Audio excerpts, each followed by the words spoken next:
mulai begitu setelah Pak Dr. Amran menyampaikan, ya. Nah kemudian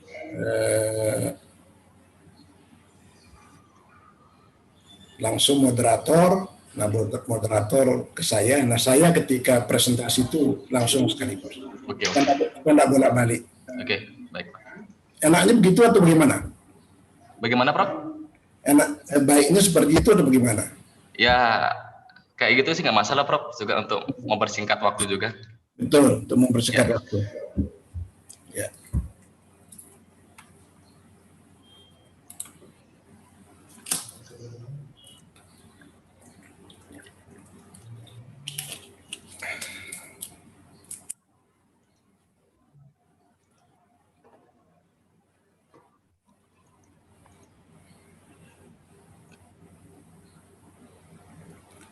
Selamat datang Pak Tualar Simarmata.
Untuk link YouTube-nya sudah kita share di grup panitia webinar Biochar, Prof.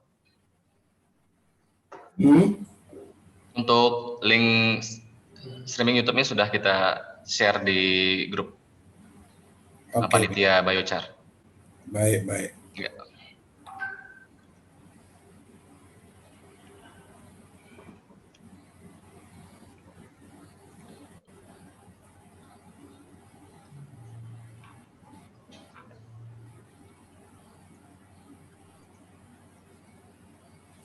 Berarti masuk ke tempat saya ya, saya kirim ke Prof. Didi sebentar.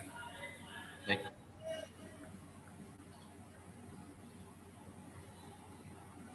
Ini link YouTube-nya, oke. Kasih deh.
Ya, good morning, Wen.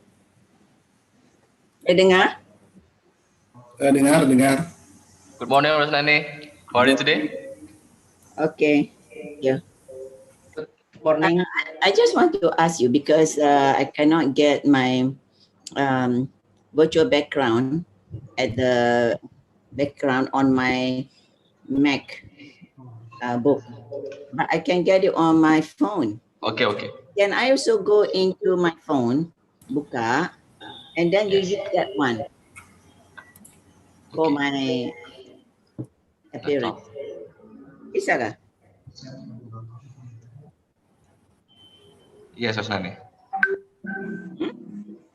Bisa buat gitu?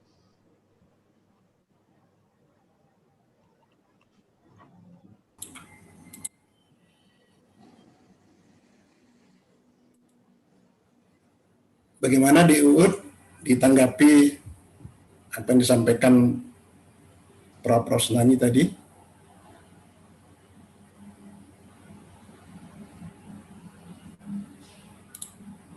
Ya, Di UUD? paham tak? Tak, saya buka. Oh, ni ada dua. Wait.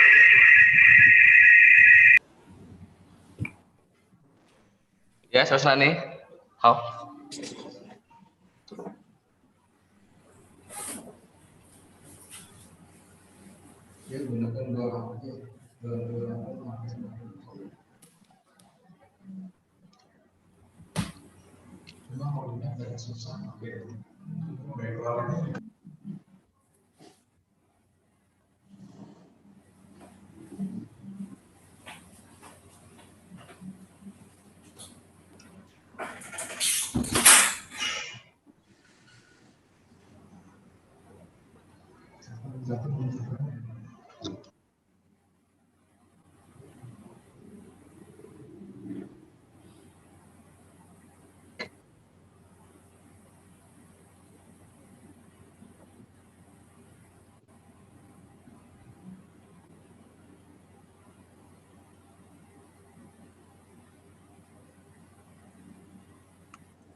Jelasin.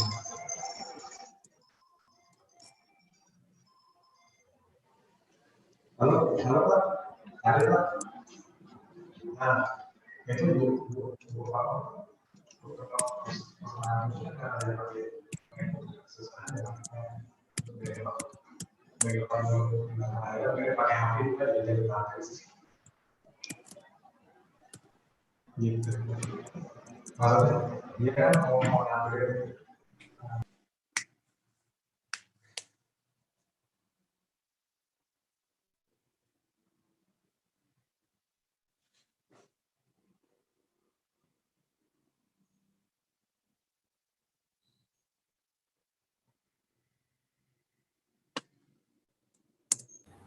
Oke. Oke. Jadi beliau pakai 2, Pak. Are you all right, Prof. Rosmani? Are you all right with? But if it is okay with no display of the background, I think it's all right, Prof. Rosmani.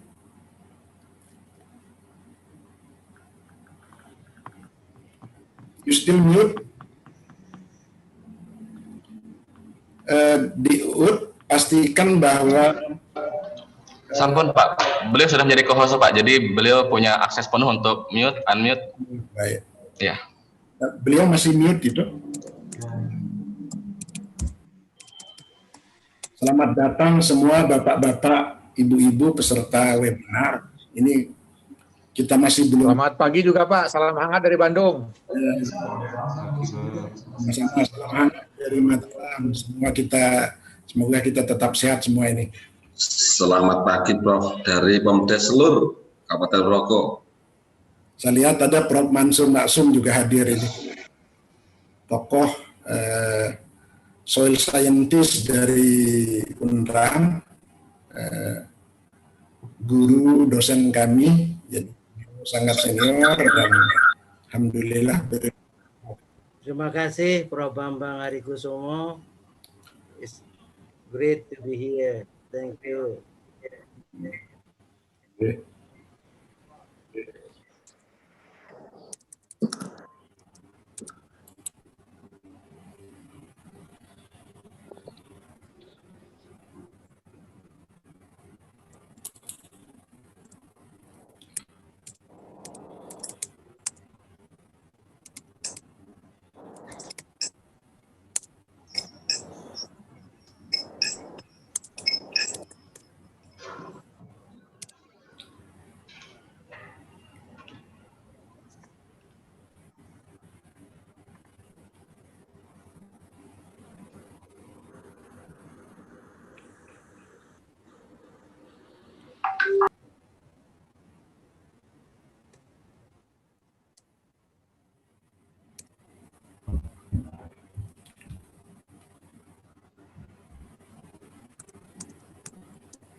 Panitia di lantai 2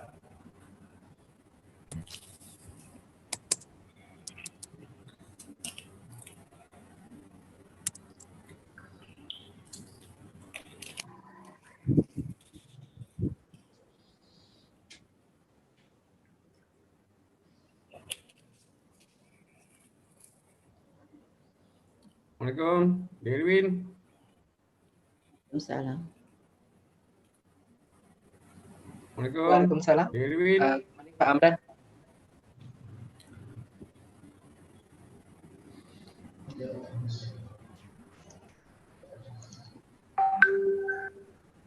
Good morning, Mr. Amran.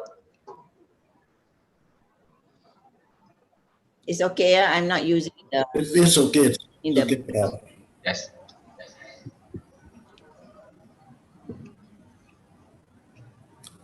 Is my sound okay? Oke, excellent, Prof. Hani. Ya.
Anything? Everything okay?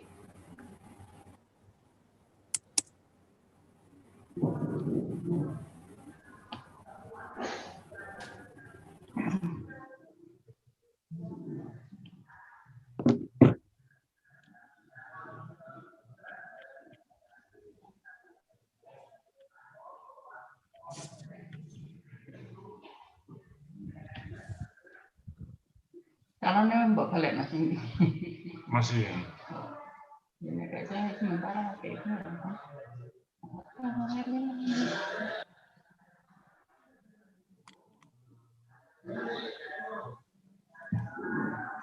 Harusnya bisa.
Full.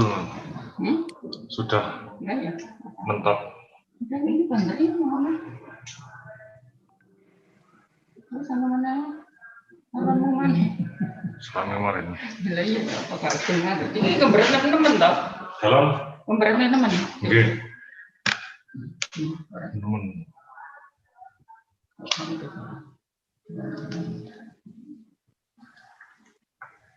Sama mana?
Apakah perlu kita beri extra time 5 menit untuk peserta masuk ya? Jadi kita bisa mulai jam 10 5 menit misalnya. Panitia bagaimana? Bagaimana Mas Moderator? Baik. Baik Bapak, kita bisa tunggu 5 menit.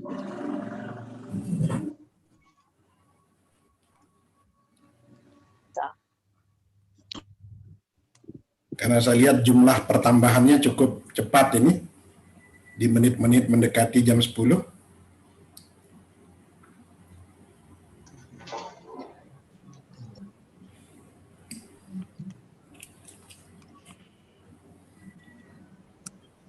Prof Didi sudah bergabung? Prof Didi. Assalamualaikum Prof Didi.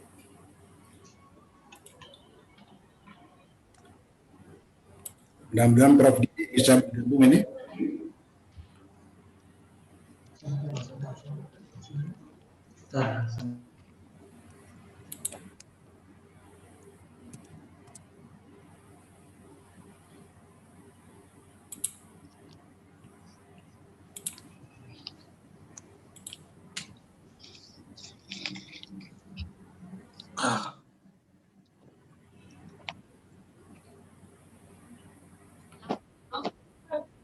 Bahagia Dato' Arif Executive Officer Malaysian Investment Development Authority. Yang berbahagia Dato' Abdul Latif Haji Abdul of Malaysia Productivity Corporation. Belum Prof. Prof Didi, Assalamualaikum, selamat pagi. Sudah bergabung dengan kami Prof.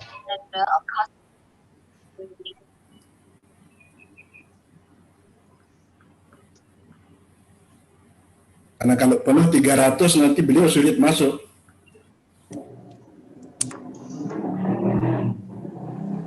Kita coba.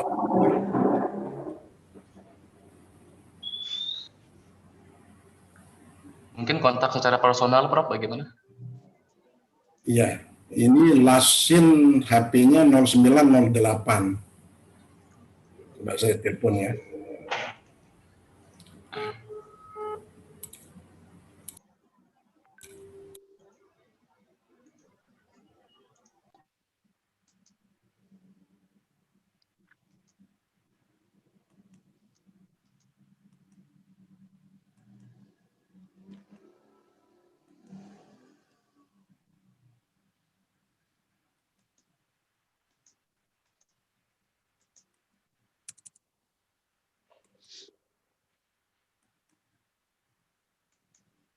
Belum diangkat ini Deud. Baik Prof. Mungkin kita tunggu sampai beliau bisa join.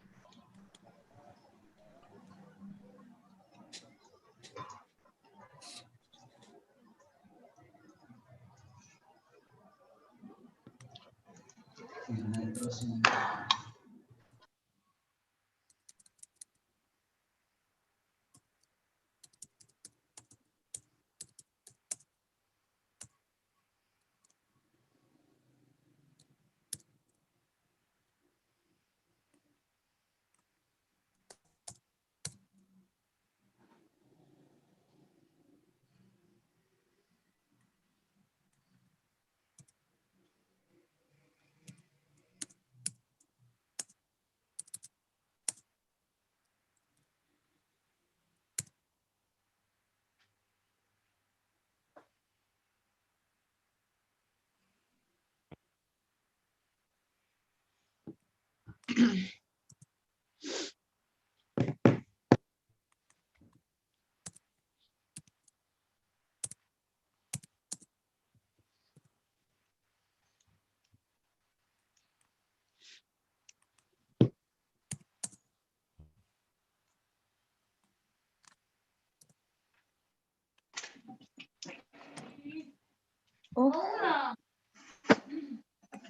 sudah.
Selamat pagi Prof Didi, apakah sudah bergabung dengan kami Prof?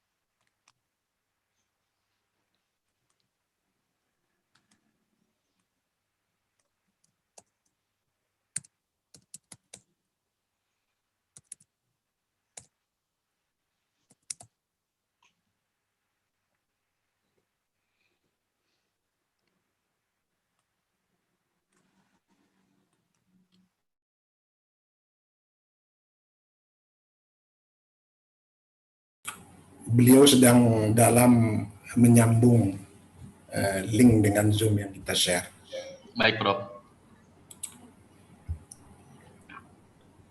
Mungkin sekitar lagi 5 minutes kita bisa mulai acaranya.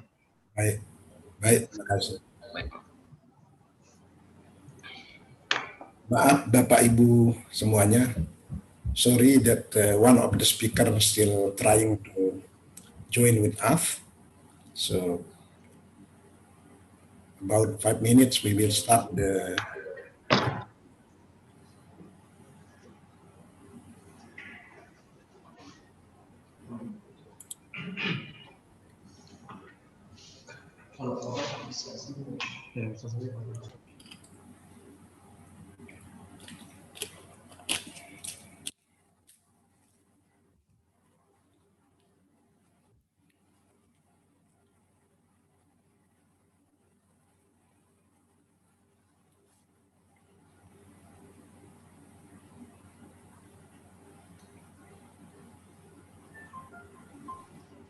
Bapak Ibu sekalian, mungkin kita akan memulai acaranya 5 menit lagi, Bapak-Bapak Ibu-Ibu, 5 minutes.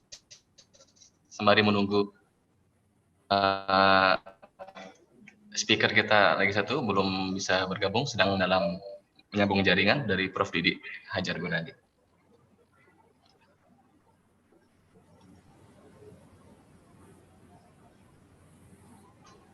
To all of the participants, we are going to start the webinar in 5 minutes.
Sepertinya Prof Didi sudah bergabung. Good morning. Selamat pagi Prof Didi.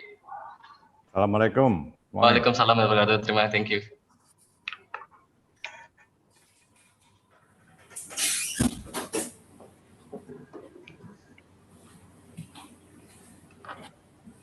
Baik.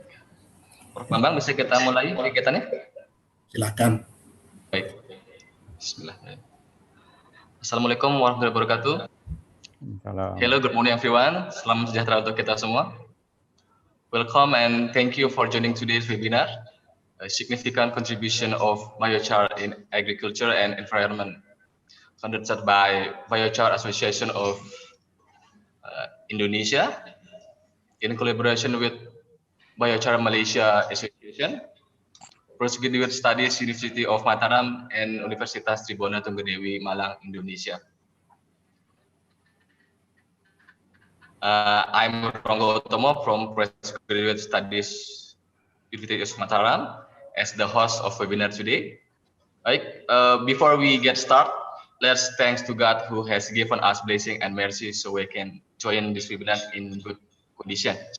Ladies and gentlemen, it's a pleasure for me to welcome the Honorable Dr. Muhammad Amran as the Chief of Malaysia Biochar Association. Good morning. Assalamualaikum. Dr. Amran.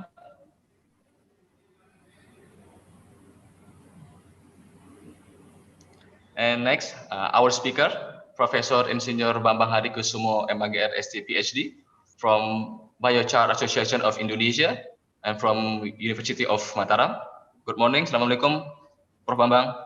Salam, good morning. And Dr. Rosani binti Abu Bakar from Biochar Malaysia Association. Good morning. Assalamualaikum, Rosani. Good morning. Waalaikumsalam warahmatullahi wabarakatuh semua. Okay, yes. And Professor Insinyur Didi Hajar Gunadi, MSc PhD from Biochar Association of Indonesia, Indonesian Research Institute for Biotechnology and Bioindustry. Good morning. Selamat pagi, Prof. Didi. Good morning, everyone. Assalamualaikum warahmatullahi wabarakatuh. Waalaikumsalam warahmatullahi wabarakatuh. And sir, our moderator today, Mr. Erwin Ismu Wisnubroto, MPhil from Universitas Tribona Tunggadewi Malang, Indonesia. Selamat pagi, Mas Erwin. Selamat pagi, good morning, and Assalamualaikum warahmatullahi wabarakatuh.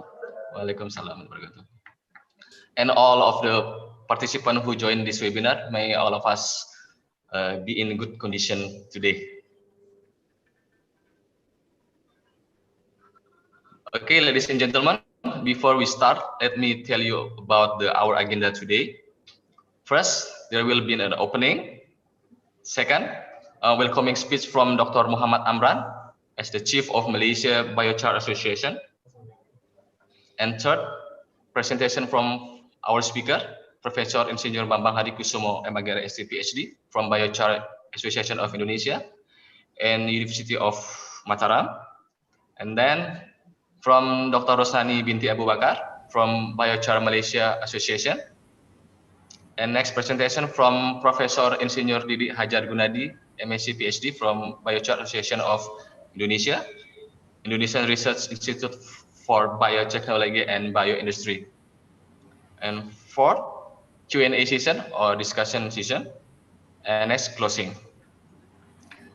Okay, ladies and gentlemen, and now I will turn the time over to our moderator, to Mr. Erwin Ismu Wisnubroto, MPhil from Universitas Tribona Tunggadewi Malang, Indonesia. Time and place are yours. Silakan, Mas Erwin. Terima kasih. Thank you, Pak Ul, and everyone from the organizing committee of this webinar on significant contribution of biochar in agriculture and environment. First, please let me express my gratitude to the organizing committee and also the Malaysian-based Biochar Association and also the Indonesian Biochar Association in collaboration with the University of Mataram and Tribuna Tunggadewi University Malang, so that we can help the webinar today. And I think it's going to be a really good topic to discuss about biochar, especially in Indonesia and Malaysia. Biochar research in Indonesia and Malaysia is significantly increased in the last decades. I think from the 2008, 2000 until 2009, the interest in biochar research are increased both in Indonesia and Malaysia, not only as biochar to be used as soil amendment to increase soil fertility, but the opportunity of using biochar as one of the options to mitigate climate change by increasing soil carbon sequestration has attract a lot of researchers, lecturers, both in Indonesia and Malaysia, to further explore the possibility of biochar. And today we're going to talk about the progress or sharing the knowledge, what we have learned about biochar research in Indonesia and Malaysia. So without further ado, please let me introduce the president of Malaysia Biochar Association, Associate Professor Muhammad Amran. Mr. Associate Professor Muhammad Amran finished his bachelor degree in chemical and biochemical engineering from the Western University of Canada. He then continued his PhD in chemical engineering from the University of Birmingham. Currently, he works as a researcher and a lecturer in the University of Putra, Malaysia, and also has been responsible as the head of research laboratorium at the Institute Teknologi Maju, ITMA, from 2009 until 2014. Associate Professor Muhammad Amran was also the co-founder of Biochar Malaysia Association, which has founded in 2012. And he now serves as the current president of the Biochar Malaysia Association to promote the utilization of biochar as mitigation option to mitigate climate change and improve agriculture soil fertility. I think, Ms. Amran, the time and place is yours for the opening remarks. Thank you, Saudara Irwin Wisnu Broto, the moderator for today's session. I would like to thank the MC also, Bapak Uud. Welcome everyone to the first webinar, joint webinar between ABI and BMA, Indonesia Biochar Association and Malaysia Biochar Association. This is our first event, and hopefully there will be many more. So welcome, and please continue to support our event. I would like to thank Prof. Bambang Hari Kusumo, the president of ABI, and the ABI panitia of ABI for initiating this together with us. And I would like to also thank you, the committee or panitia of BMA, Biochar Malaysia Association, for working hard towards making this event. And last but not least, I would like to thank the committee of the webinar, the panitia of the webinar consists of lecturer and student, mostly in Indonesia, because the first event is hosted by ABI, and inshallah in the future our event will be hosted by BMA also. That's all for me. I hope I would like to thank the speakers.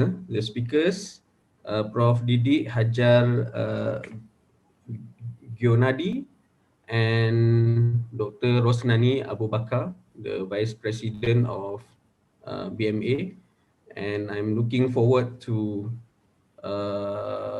fruitful discussion in this webinar. And before I end, actually, I was informed the participant not only come from Malaysia and Indonesia, but also from Thailand and India. And hopefully in the future, we can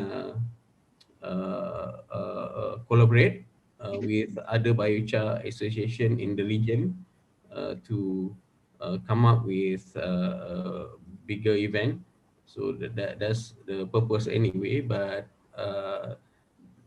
the initiative by ABI and BMA hopefully can become a catalyst towards bigger collaboration in this region. Thank you very much. Thank you, Dr. Amran, for this remark. I think it's safe to say that with the opening remark from Dr. Amran, then we open the webinar on the significant contribution of biochar in agriculture and environment. Before I go to the presentation from the speakers, I would like to inform the participant about the technical about this webinar. This webinar will be run in parallel session.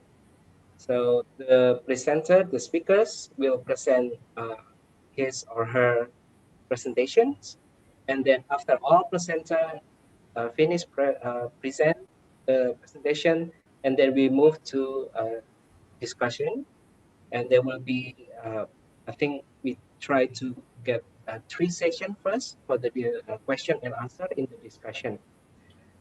During the presentation, if all participants has question or comment, please write the question and the comments in the chat room. Please state your name, your affiliation, and then your question and to whom the question is addressed. I will record all the questions, and then I will moderate the question and answer session after all the presenters finish their presentation.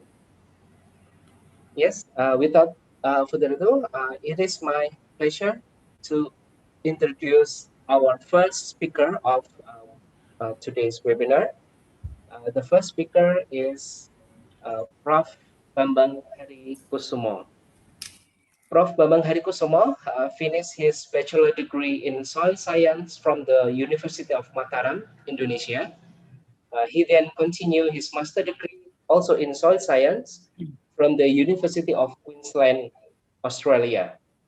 Prof. Bambang got his PhD degree in soil carbon from the Massey University, New Zealand. Prof. Bambang Kusumo currently works as a lecturer and researcher at the Faculty of Agriculture, University of Mataram, and he also served as the Deputy Director of Postgraduate Program in the University of Mataram. Prof. Bambang was the co-founder of Indonesian Biochar Association and current president of the Indonesian Biochar Association. He also member of the New Zealand Biochar Research Center and did research to increase stable soil carbon in soil. His research interests including innovative farm system and smart farming technology, soil carbon sequestration, and climate change mitigation. Today, Prof. Bambang will present about the soil carbon sequestration and climate change mitigation. Without further ado, Prof. Bambang, please start your presentation.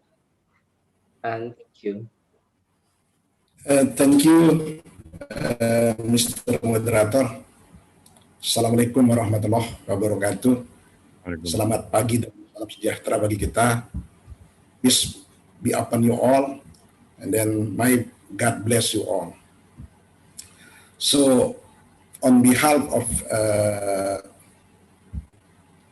Biochar Association of Indonesia, and on behalf of Postgraduate Studies, University of Mataram, and Universitas Sri Bukana Tunggadewi, I welcome you all to this webinar, and I hope you enjoy the webinar, and we might discuss the thing that we are going to present today. So please let me share my presentation.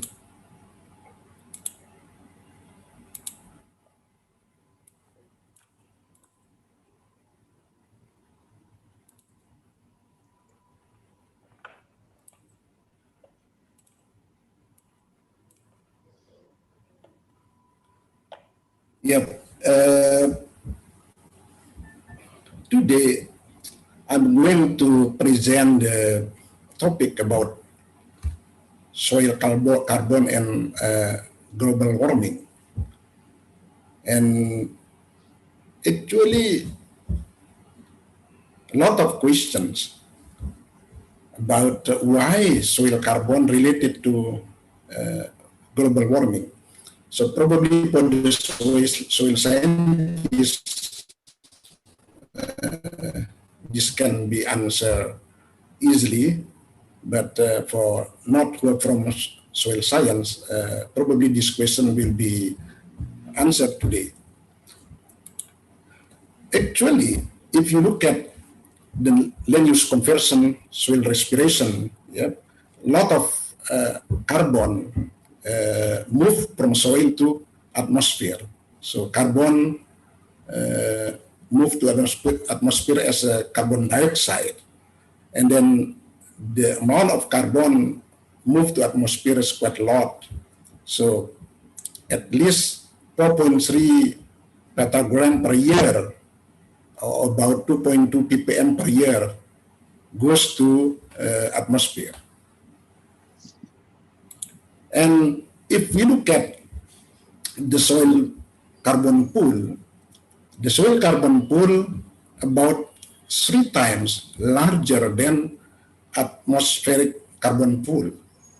So soil carbon pool about 2,500 petagram and atmospheric pool about 760 petagram. So you can imagine if all this or half of this soil chip pool in soil goes to atmosphere, so means that will be a lot of carbon dioxide in our atmosphere.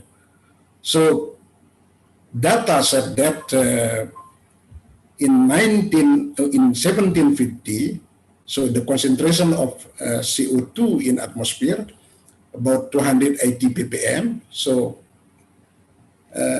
in the year of 2008, the concentration rise to 385 ppm. So not only affect or influence the environment, but also the depletion of soil organic matter or soil carbon, so may cause the degradation of soil or declining of biomass or the production of agriculture, or even may cause the food insecurity and malnutrition and hunger. So means that the soil carbon or soil organic matter plays a very important role in our environment. So here I show you the soil carbon map in rice paddy field in my island, in Lombok Island, where I live now. Actually, only little part of the island contain medium carbon. So the status of medium carbon is only little part of this island. Most of the island contain lack of organic matter or lack of carbon.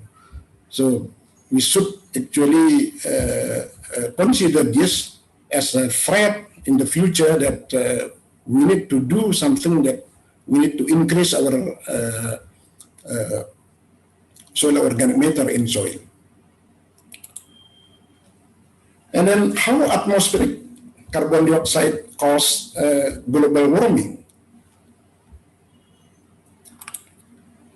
So when the sunlight goes or enter the atmosphere and heat the soil, mountain, and everything, actually this shortwave light so can enter the atmosphere, but some of the long wave cannot cannot go to outside the atmosphere, but it is trapped by the atmosphere. It is trapped by this greenhouse gas, like carbon dioxide, nitrous oxide, methane, yeah, and so that's why the temperature of the Earth increase at the moment. It is like if we enter the glass house, so always warmer inside the glass house compared to outside the glass house, because some of the heat enter the glass of the glass house cannot go out the glass house. So that's why this is the analog to the greenhouse gas effect. If we look at the trend of the annual global temperature since 1880, so we can see here in this data that actually the average of the temperature rise nearly 1 in 2020. So, but if we compare before the Industrial Revolution, the average of the global temperature still minus. So means that it is very clear that the global temperature is rise at the moment.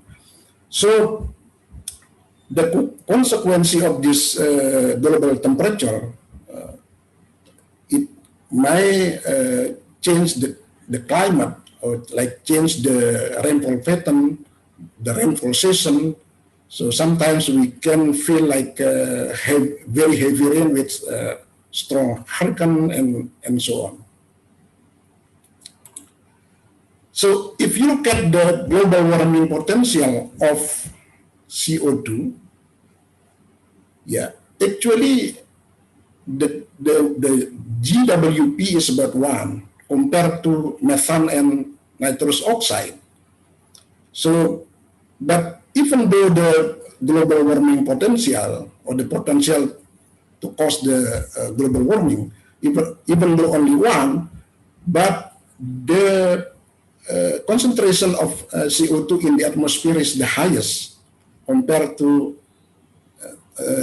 these two greenhouse gases.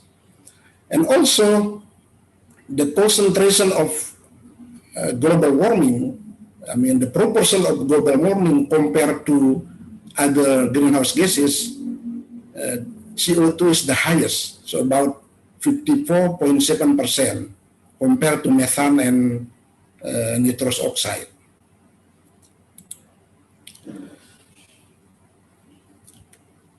If you look at the percentage increase since 1750, so it can be seen that the increase about 0.4, so it is quite similar to methane, but nitrous oxide is a little bit lower. Of course, not only carbon cause global warming. So climate change cannot be entirely responsible for soil carbon loss. It is observed in England and Wales. So it is about 10 until 20% of the global of climate change caused by soil carbon loss. So now, what factors affecting greenhouse gas emission from soil?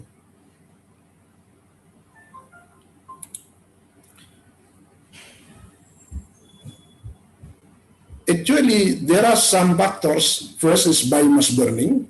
So biomass burning can produce carbon dioxide, methane, and nitrous oxide. Flowing and cultivation can produce carbon dioxide. Drainage of wetland. So be careful with our wetland in Indonesia. So if we did drainage, and then it can produce also the CO2, and inappropriate fertilizer and manuring also may cause the nitrous oxide emission. And here excessive grazing fortunately, so we don't have much land here in Indonesia, but in other countries. So this is also one of the causes of global warming. And the last is encroachment of grassland by woody species. This has caused the reduction of aggregation, compaction, erosion, and water imbalance. Now the question is where to store biogenic carbon. Actually, carbon can be stored in lithosphere from biomass, detritus material, marine biota, green roof, afforestation, and also we can store biogenic carbon in lithosphere. Like we can do geologic sequestration, carbonation process, or weathering of aluminosilicates. Here in pedosphere, if we apply like mulch, compost, manure, biochar, as we discussed in this webinar, so we can also store carbon. And also we can store carbon in our house, in our furniture, and landfill, and artificial trees.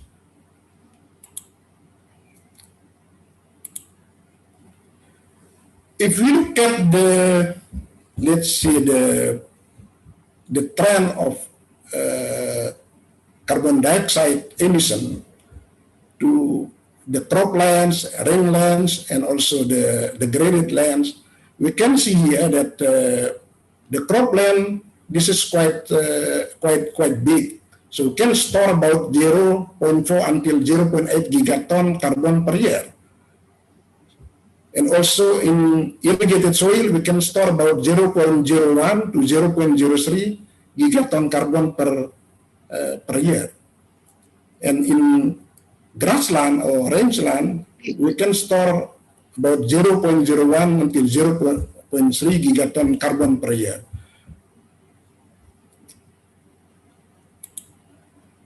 So, if we look at the estimation of, let's say, carbon in each ecosystem, so we can see here, the tropical forest and then boreal forest. This is they contain quite a lot carbon per hectare. So boreal forest still the highest, but you can see here, wetland is the highest among all of the ecosystem. So means that in Indonesia, as we have a lot of wetland, so it means that we need to consider to drain the wetland into agricultural soil. So, but here we don't have, in Indonesia, we don't have large grassland and shrub. Also, although this type of ecosystem might store a lot of carbon. Now, so what management practice that we can recommend it in relation to soil carbon sequestration? Actually, we have two approaches. So first, reducing the source, and second, increasing the sinks. So reducing the source, so we can identify the no-see or low-see fuel source like wind farm or other natural resources. So, and then we can also reducing deforestation in the tropics, like reducing the conversion of peatlands. So be careful when we convert our peatland. And then also we can decreasing the emission of methane and nitrous oxide from our ecosystem. But here on the right side, so we can increase the land-based carbon sinks by soil restoration, afforestation, and desertification control. So here also we can restoring wetland and peatland, protecting our geosphere, and also using recalcitrant soil amendments like biochar. Here about 10 recommended management practices. This is from Lao. Yeah. So first, rather than burning the biomass, so better to return the residue as surface mass.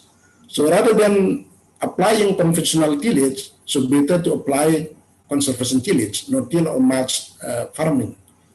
So, and also like growing cover crops, crop rotation with high diversity, integrated nutrient management, integrated trees and livestock, drip, furrow, and sub-irrigation rather than surface flood irrigation. So conservation reserve program, this is all the recommended management practices. If we see here, so this is the technique of for-soil organic carbon sequestration. So from the land use change, we can choose like two, restoration of degraded soils and conversion of marginal soils to restorative land use. And then adopting recommended agriculture practice, we can apply like conserving tillage, mulching, cover crops, manuring, irrigation management, and agroforestry. Here is the picture of conservation tillage, yeah, or no-till, yeah. And here like cover crop, yeah. So we can also store carbon lock by applying these techniques. And also we may apply like application of deep root crops. So the deeper roots will store much longer carbon in a deeper soil. And also we can like, let's say like apply agroforestry. This is the leucaena, yeah, yeah. We can. This is contour farming, and this is urban forestry. So, and the last one is application of biochar. This is Professor Mike Hadley, my former supervisor. So this is when I think Erwin involved in this project, our moderator. So this is the pyrolysis tool. So, and this is how the biochar applied. As you know that the biochar contain condensed aromatic carbon that make biochar stay longer in soil. So the mean resident times could be hundreds or thousands a year. So it depends on the pyrolysis, depend on the feedstock.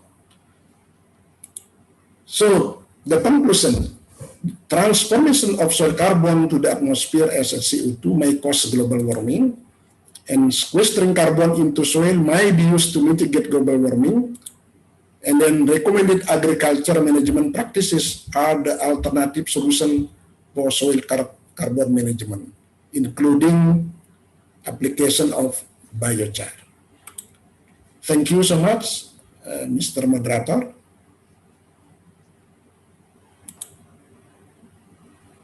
Thank you, Prof. Bambang.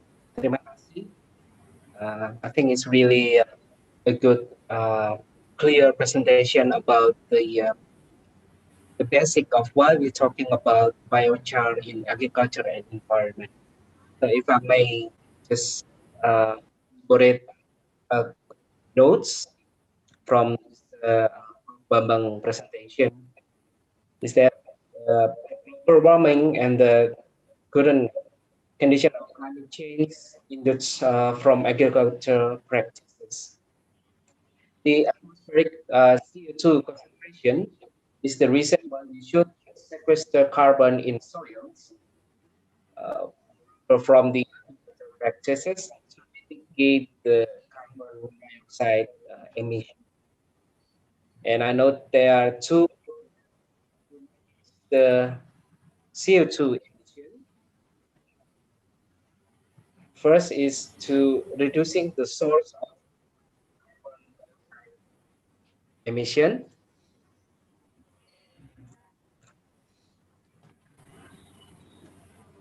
And increase the carbon sink, especially the soil carbon sinks.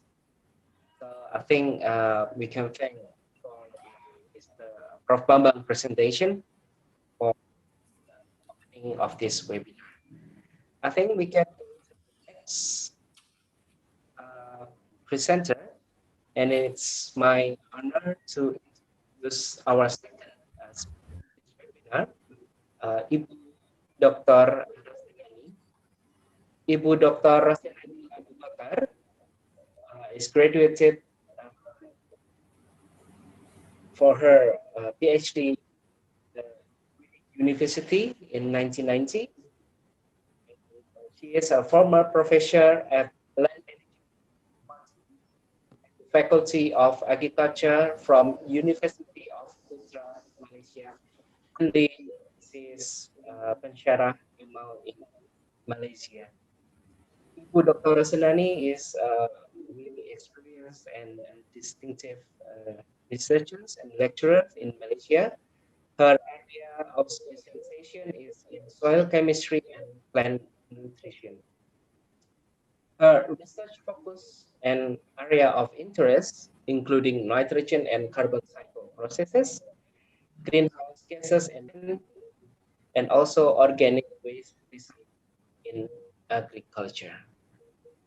Ibu Dr. Rosenani will present the current progress of a biochar in Malaysia, and I think Ibu, it's a pleasure to have your presentation. Thank you.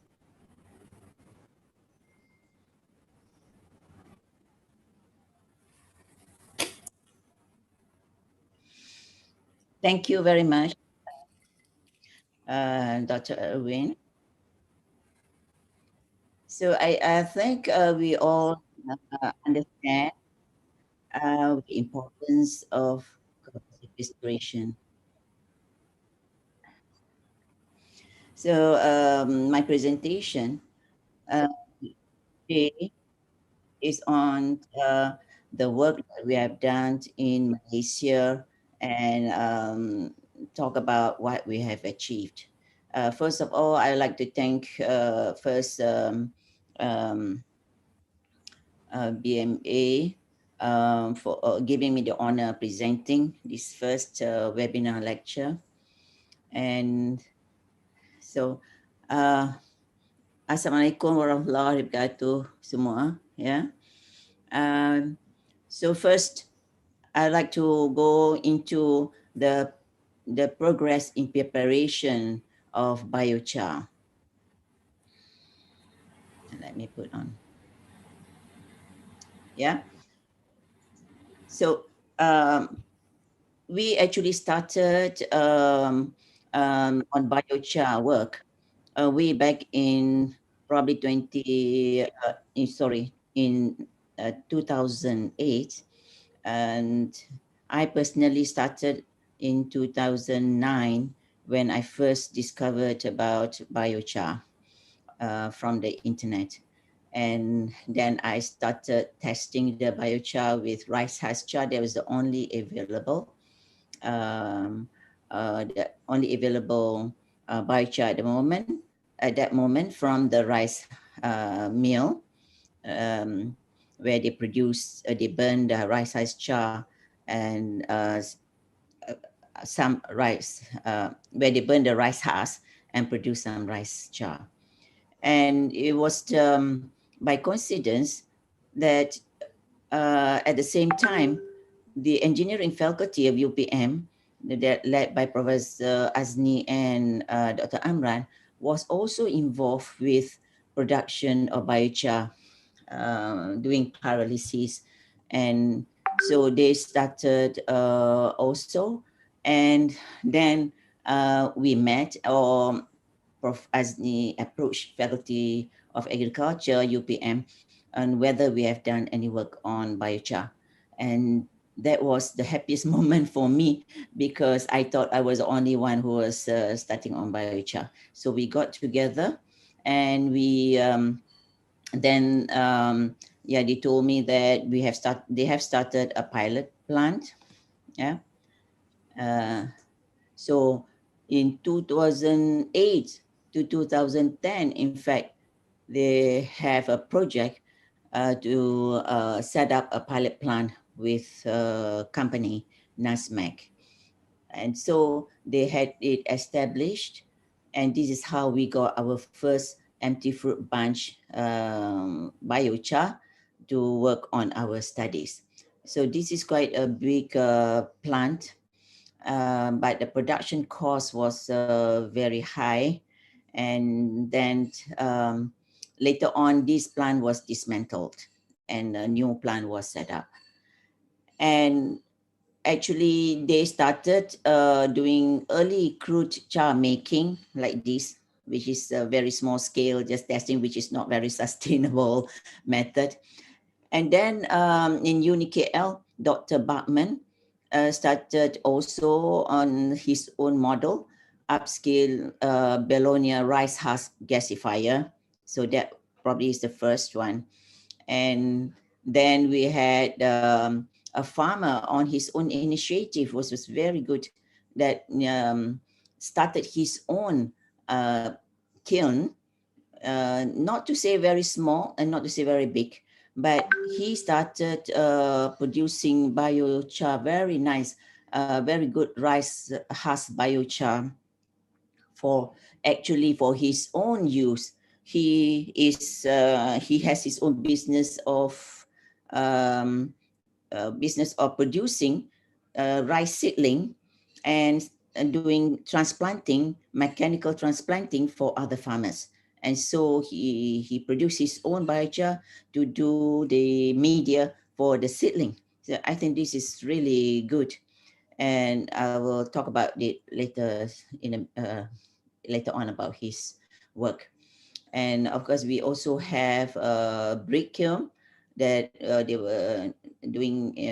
They were just testing out from Japan, adapting it from Japan, and also this used in NPOB.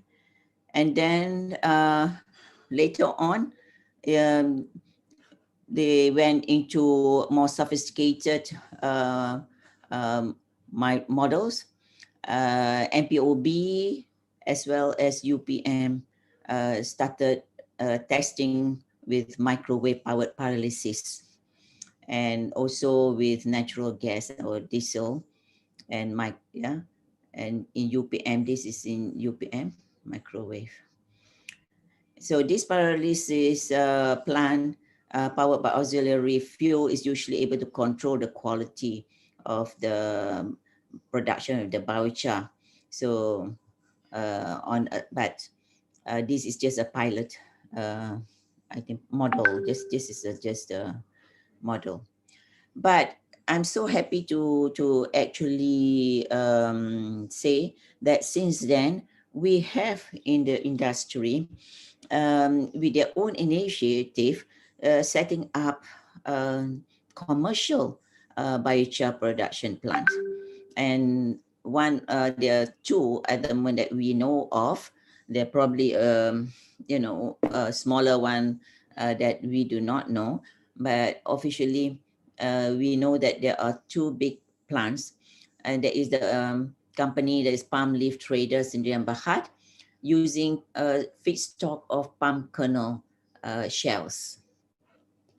And then they are using these palm kernel shells instead of EFB because, well, in Malaysia, apparently empty fruit bunches are very well utilized, and so they are not enough for biomass. They are not, in fact, the palm or the oil palm sector are not willing to sacrifice their EFB for biochar. But we have plenty of palm kernel shells, which only a certain percentage is being used by the mill as a fuel. And then more recently, we have a company that's called Tech Cycle, and they are also on a big scale producing biochar with wood chips. So this is waste from the wood industry. And they have actually 2 plants, and one in Kedah and one in Klang that's working with wood chip, and they'll be establishing a new one in Kedah with bamboo. Yeah, so that's a little bit on the production. Now I would like to just give you briefly an idea of how much we have done with application of biochar in agriculture, mainly the research work. So we have started with research work back, as I mentioned. The first one started was in 2014 when I decided to test the rice husk char, and I was so delighted that we see positive results. Only thing is we still have to work with the rates, which is quite high to get a response. So these are the biochars that the feedstock and that we produce, that we have tested: bamboo biochar, EFB, empty fruit bunches, palm kernel, rice husk char, and rice straw so far. So because these are the main biomass that we are producing in Malaysia, and we have a lot of problem with environmental issues. Not bamboo though. Bamboo is like mentioned that they will start with production of bamboo because this is one of the best but sustainable feedstock that we can grow bamboo and then sustainably use that for biochar production. And of course, we have plenty of rice husks, which is not fully utilized, or if they are utilized at present, they are utilized as fuel. And this also create a lot of problem in terms of environmental pollution.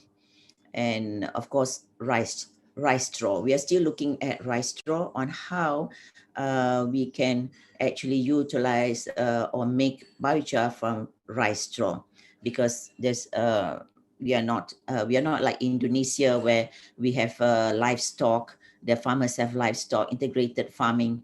Here they are mainly just rice farmers, no cattle to feed the straws. So that can be another result. Now I'm just going to list some work that's been done in agriculture. Now, since we started, what I'm going to present is most of the publication that we the publication.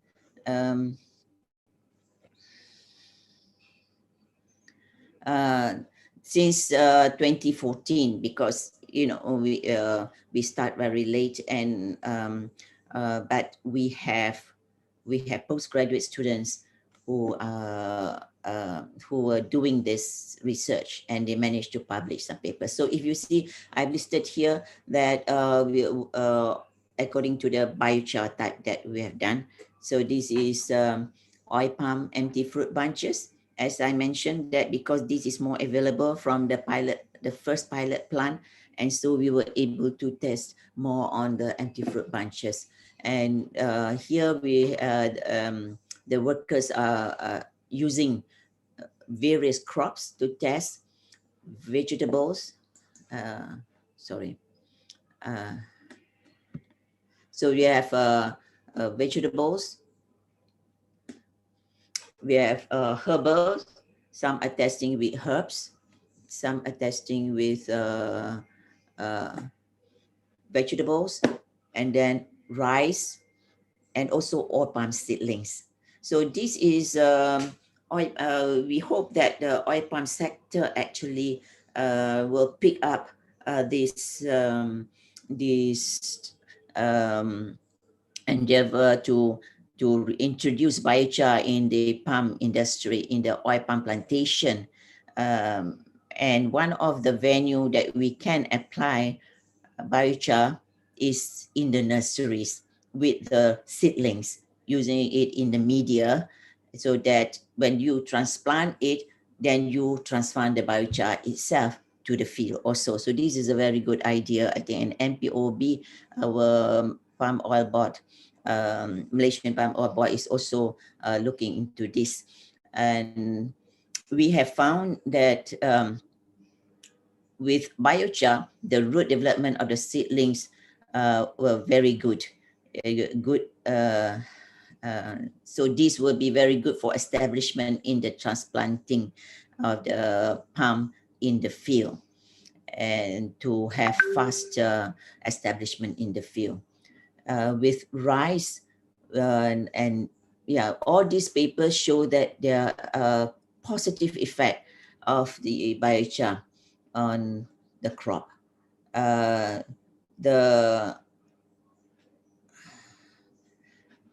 One of the study was using N15 and isotope to look at the efficacy of the fertilizer with biochar.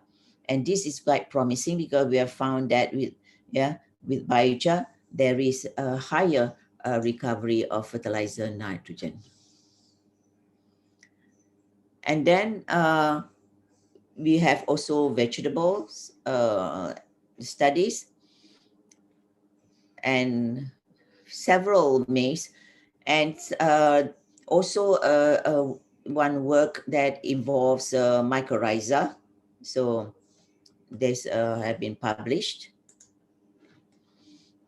Also later on, some vegetables, and also not just amaranth, and also Ipomia reptans, this kangkong, yeah, using rice husk jar. So we started with oil palm, empty fruit ranch, and then we also did rice husk jar by rice husk jar. And there were several work on this, mainly using the char produced at the rice mill. So this is not so as good as complete paralysis, because the carbon content is lower, because there is more ash produced. Because their objective was not really total paralysis to produce biochar, good biochar, but more to use the rice husk to produce heat to dry the rice. But to farmers, this is good enough, because not only it produce, not only they will introduce the carbon into the soil, but they have also soluble nutrients that is very good for the plants. So, farmers, they don't really care so much about carbon itself, but they want to know whether they can get better yield with the char. So we have done some work that shows that in the field that we can have better yield with rice husk jar, even in an organic soil. And then there are some studies that did comparison of different biochars using EFB, again, wood biochar, rice husk char, and they all found that this biochar has potential to improve the soil and also the yield. And then more recently, because the palm kernel biochar is more available now from the company, and therefore we are able, the workers are able to use, to buy this char and do their research work on this. And with maize, and also landscape trees. And I think it's very, very good if we are able to use also for landscape trees. Is one way of putting or transferring the carbon into soil. The only problem now, now I think the main issue is the price of the biochar. Whether at the moment the price is not so attractive for people to use on a larger scale. Just like to show you some of the pictures of the experiment that we have that they have done. This is with the herbs of Andrographis paniculata, Hembundo bumi, and this we also was I think initiated from a grant to look into production of herbs, better production of herbs, higher production of herbs. And then this is a study in the field. In fact, this study also involved the measurement of methane and nitrous oxide emission to look at the effect of the biochar. They have found that there is a good effect of lowering the methane, but no positive effect for nitrous oxide. And this is with bayam, amaranth, and this is where they were doing the work with oil palm seedling. And what is interesting is that although there is no improve or there's no better growth of the foliage, but there's good growth, good development of the root. And this is what we want in seedling. For oil palm, we don't really want the seedling to be big on top the foliage, but we want the root to be very good. So this study shows that it has good root development.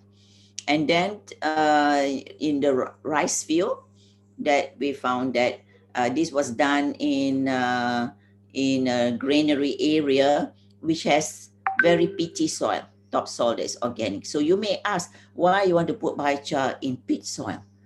Well, with this area land use, as you know, rice, there is an season, intercropping season when it's dry. So in fact, we in this area, this is very bad because we're losing a lot of carbon from this soil. And what we find is that when you put in biochar, that when we measure the carbon loss, it was lower with biochar than without biochar.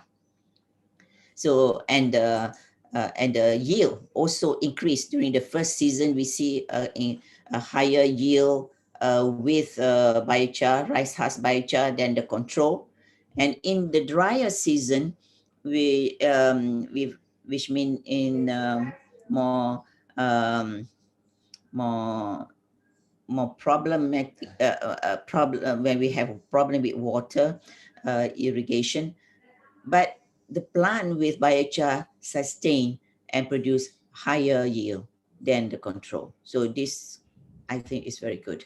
And then we have also study on other herbs like dukong anak, and with inorganic.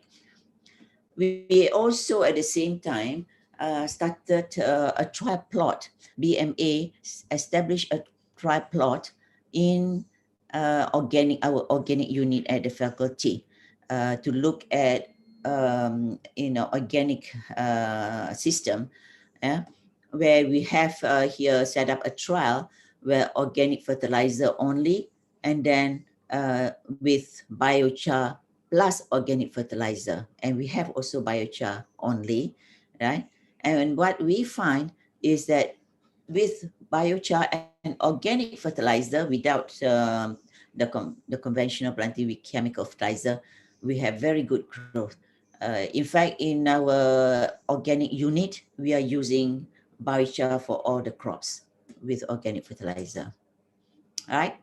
So that is in agriculture. But the research work in Malaysia was not only focusing on agriculture with the use of biochar, but they also look at characterization of the biochar. They also work on the characteristics of the biochars, and we see the number of papers here. So many are working on looking at the different feedstocks and the characteristics of the biochar and their potential to be used. Then we have also several work published on remediation of contaminated soil using biochar, especially with pesticide and with heavy metal contaminated soils.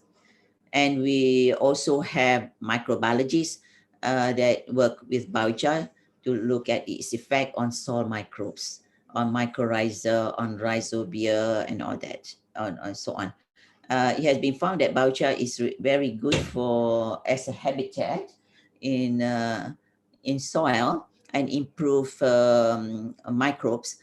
But obviously, microbe requires soluble carbon, not just carbonized carbon. Carbonized carbon cannot produce soluble carbon.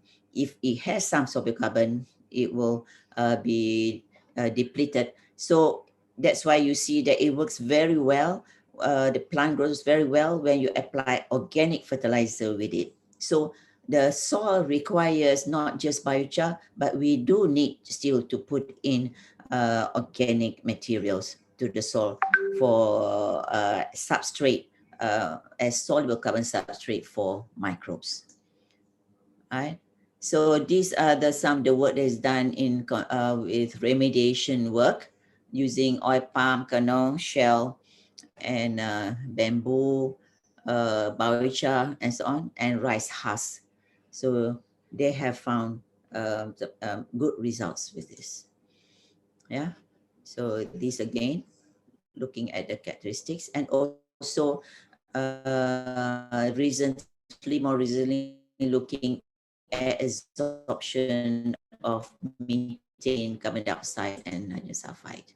Yeah. And also rubber wood sawdust, yeah, biochar. Now, obviously, somebody must have made this, yeah, for this study. Right, so there are the research done work. Now, what have we done in terms of on the ground in the field? So, well, we have started outreach programs.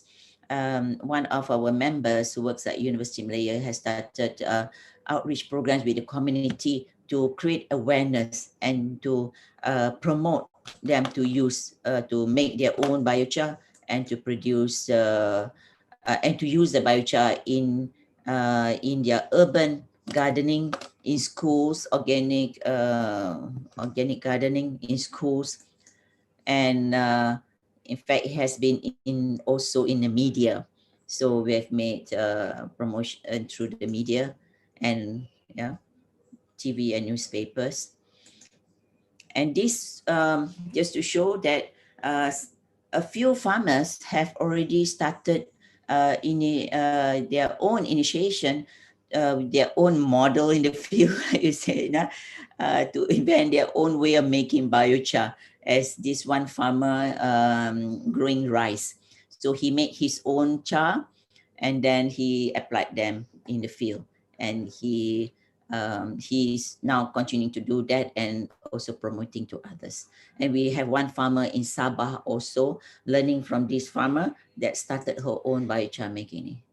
With that, I hope everybody has already a good idea of the work we did and the progress that we have done in Malaysia, and that I like to thank you for listening and thank the organizer for giving me the opportunity to brief you on this. Thank you.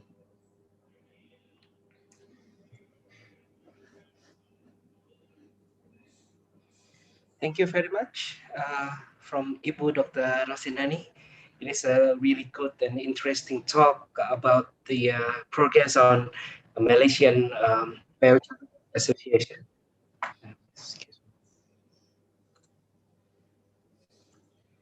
I'm sorry, I think my audio is echoing.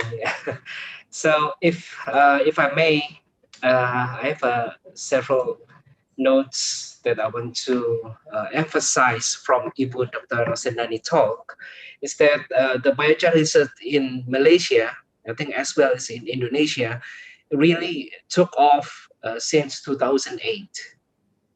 But I think it's really interesting to note that biochar actually is not really a new technology.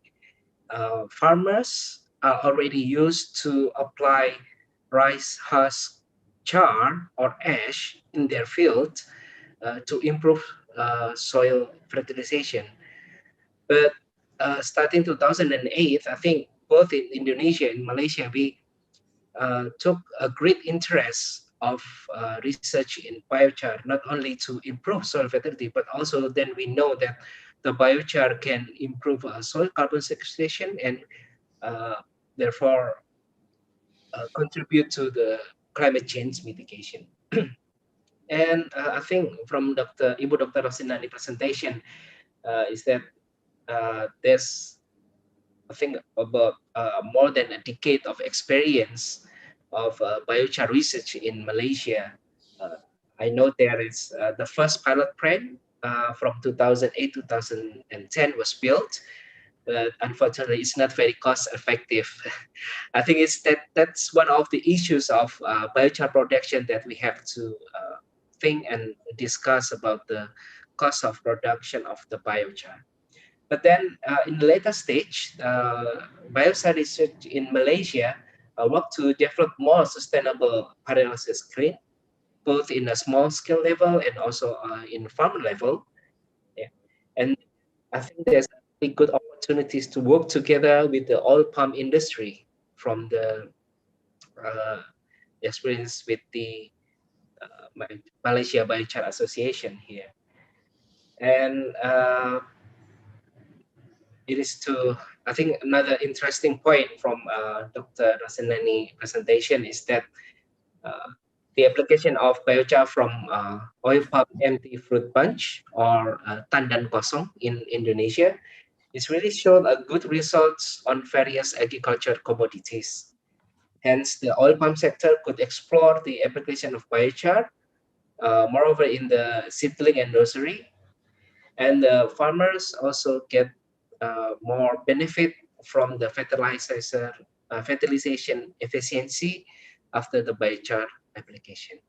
Thank you, Ibu Rasanani, for your interesting talk. I think we now move to our last speaker for this webinar. And again, please let me introduce you. It is my really great pleasure to introduce Prof. Didi Hajar Gunadi. Prof. Didi Hajar Gunadi is one of the co-founder of Indonesian Biochar Association. Prof. Didi Hajar Gunadi, born in Kediri in 1958, and has been joining the Indonesian Research Institute for Biotechnology and Bioindustry since 1981. So Prof. Didi Hajar Gunadi is really a senior and experienced researcher in biotechnology in Indonesia.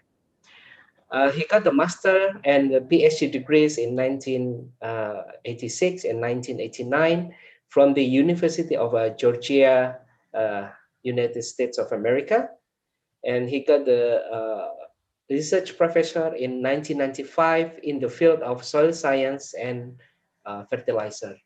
His interest in research, including the invention of a biodecomposition, biofertilizer, soil bioameliorant, and soil quality, which related to the peat and marginal soil amelioration. Prof. Didi Hajar Gunadi, also one of my teachers, so I think it's a really great pleasure for me to have him presented the material for this webinar. Prof. Didi, the time is yours. Thank you very much.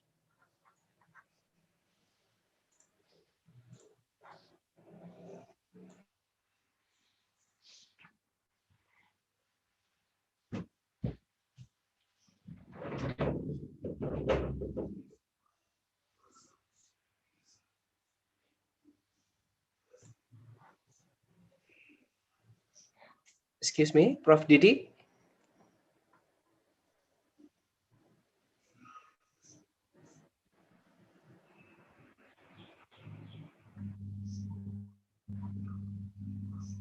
Okay, thank you. Yes.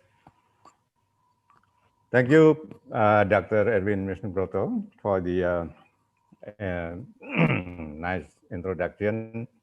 First of all, I would like to congratulate and thanks to both Indonesian Biochar Association and also the Biochar Malaysian Association for having this joint webinar in a biochar aspect for application and also for the all perspective of this kind of product.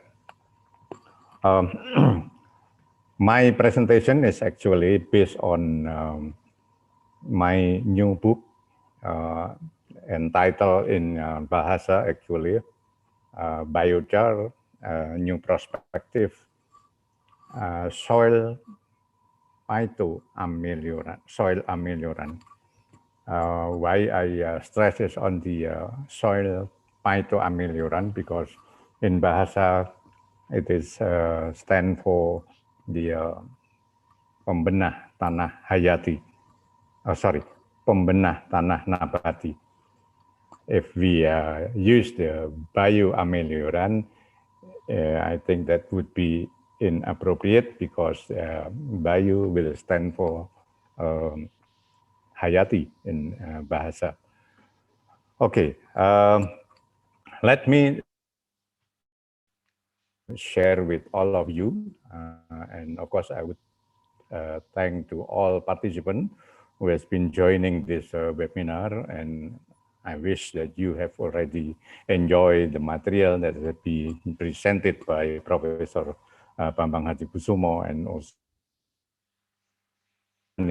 before. I just would like to add some information that related to my current book.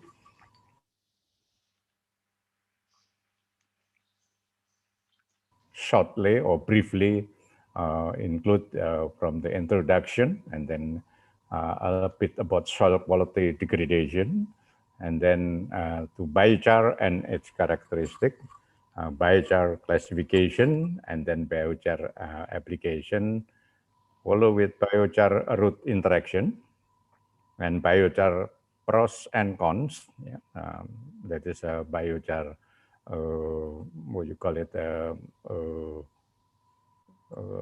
dispute in the society that we consider about it, and then biochar potential on oil palm plantation, and then prospect of commercial product of biochar, and then I'll put a closing remark on the end of this presentation. By the way, Mr. Moderator, could you hear my voice clearly? Yes, Prof. Didi. Dr. Erwin? Quite clear. Please continue. Okay, thank you. First of all, I think we all realize that how the food and energy.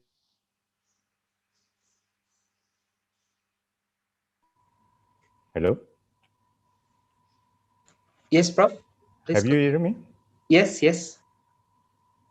Hello? Yes, Prof. Please continue, Prof. Yeah. Can you hear him? Yes, yes. Okay. Okay, the food and energy crisis will be something that we have to face, and it is a big challenge for the future. And also related to what already presented by Professor Bambang earlier, how the climatic change also have to a certain effect, to a certain extent, it affect our culture in applying any technology for improving yield and also production of the agricultural sector. Then it comes to the how the biochar is a stuff that we got from a pyrolysis process will be one of the environmentally pro solution because it is a less negative effect to the environment, and in fact it will affect the positively on the agricultural practices. And then we also related how the sustainable development goal will be related to the environmentally and also the improvement of the welfare of the society, especially the small farmers or smallholders. And this will be related to also how the biochar could contribute for this achievement in a sustainable development goal. And also many research, as also indicated also by Dr. Rosanani, how it is biochar will a lot of offering a benefit for its utilization. All right, now we should consider when we are talking about the soil amelioration is about the soil quality degradations and how we define the soil quality. That's like defined by the Soil Quality Institute of the USDA in 2001. That soil quality is something that related to the soil health that promote and also have a great effect on the affecting the yield and also the production and also the health of the crop to produce the good yield and in economic and sustainable way. And then we also has to find what is the best soil quality indicator. And I think for this indicator selection, in my a bit experience, I should say that the soil characteristic like the organic matter content and then the soil texture, bulk density, and then soil respiration, and then also the population of worm in soil and infiltration. It have a good relations to the soil quality. And as well, the crop indicator we can use is like the leaf chlorophyll content and also the root density in the soil. And what actually the main factor of the soil degradation? I think we all aware that there are two kind of factors that affecting the soil degradation. First is of course the natural causes, and the second is human-made or the anthropogenic. And this will, to a certain point, will producing or creating a degraded soil and created by the very intensive soil erosion. This is some picture that trying to visualize how the agricultural practices by smallholder has created many consequences on the environmental. Like this area is a very steepy slope in West Java. The farmers use for the horticulture, especially for vegetable and also for potatoes production. And this is this picture also show how the opening of forests for some agricultural practices, especially for oil palm, then expose the sandy soil on the topsoil, and less organic layer on the top will be decreased by the time. And this picture also showing how the sandy soil has been eroded by water, especially in the tropical area. And in comparison, this is how beautiful in the area of rubber plantation in the very flat area, and there is almost non-erosion taken place on this area, and how the coverage of the vegetation on this area will protect this soil from the intensive erosion. And the last picture here is showing how the exposure of topsoil, all of the tertiary and secondary roots exposed to the almost to the surface, and this will affect how the crop will absorb water and also nutrient. Another example how in this sloping area, the root is exposed to the soil surface because the topsoil has been eroded. And compared to the other trees of this picture, how the coffee plantation usually use the shading crop that protect the area, although it is cultivated on the mountain, but this is covered by a lot of vegetation, then the erosion could be minimized. And this is another picture showing how the cocoa has been intercropping with the sorghum plant for temporary shading. And the last year, how on the highly mountain area, tea plantation has been operated, and how the dense canopy of the crop will protect the area from intensive erosion. Now, we are coming to the biochar. Then the first is that we have to put in our mind that biochar has a quality, and biochar quality is related to many factors, especially the process, how it produced. So this is what the Brown in 2009 as a schematic. It is made of Indonesian and English. I'm sorry. Basically the lignocellulosic material coming to a set of process and then coming to the pyrolysis reactor here. And then the most important process on this pyrolysis is first that they help produce not only the char here, but also gas and steam. This other two cannot be disregarded and only focus for the biochar, because this other two has economic value as well as the char. This is another picture showing similar with the Dr. Rosanani presented for the machine of Fertilizer. This is produced by Best Energy, and it is by Pacific Pyrolysis, and I think put from Australia. I went to Best Energy in Somersby, south or north of Sydney, I forgot, in 2008, and I found this is a very prospective pyrolyzer at that time.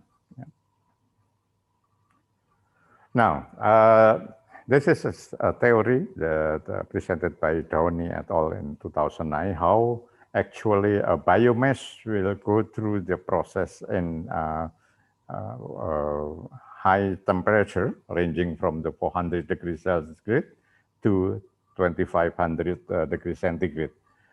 In the lower temperature, the ideal structural development of biochar will tend to have a very disoriented amorphous mass, like this, with the figure A here. It is not oriented in some degree for the position or the structure of the platelet of the biochar. But when we increase the temperature up to the 800 degrees centigrade, then it becomes a bit structure in the form of a turbostratic, and this is from the conjugated aromatic carbon. And then the higher at the higher temperature, it becomes a graphitic structure, as indicated by this figure C, in three-dimension orientation. This is the physical characteristic of the biochar related to the temperature of processing. Now, like I mentioned before, that biochar from one to another, it is different in characteristic and also different in quality. Therefore, we need some classification related to biochar quality. And this is important because why? The biochar application will be benefited when we have a good quality of biochar. And it has been shown that the biochar application will improve water holding capacity and other physical properties of the soil.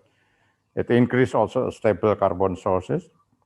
It absorbs and complex soil organic matter and other compounds, and then absorb and react with some gases in soil substance, and then nutrient retain and adding nutrient in case of biochar containing high mineral acids, and also improve growth of the beneficial microbe. This is the data that I have in hand when I have written this book. Is the International Biochar Initiative has classified in August 2014. I'm not sure whether they already have the new one. Maybe they might have a new one, but this is what we have in 2014. There are 3 categories of biochar quality, and this will be evaluated based on the following parameter. The category A, evaluated based on the physical properties, including particle size and moisture content.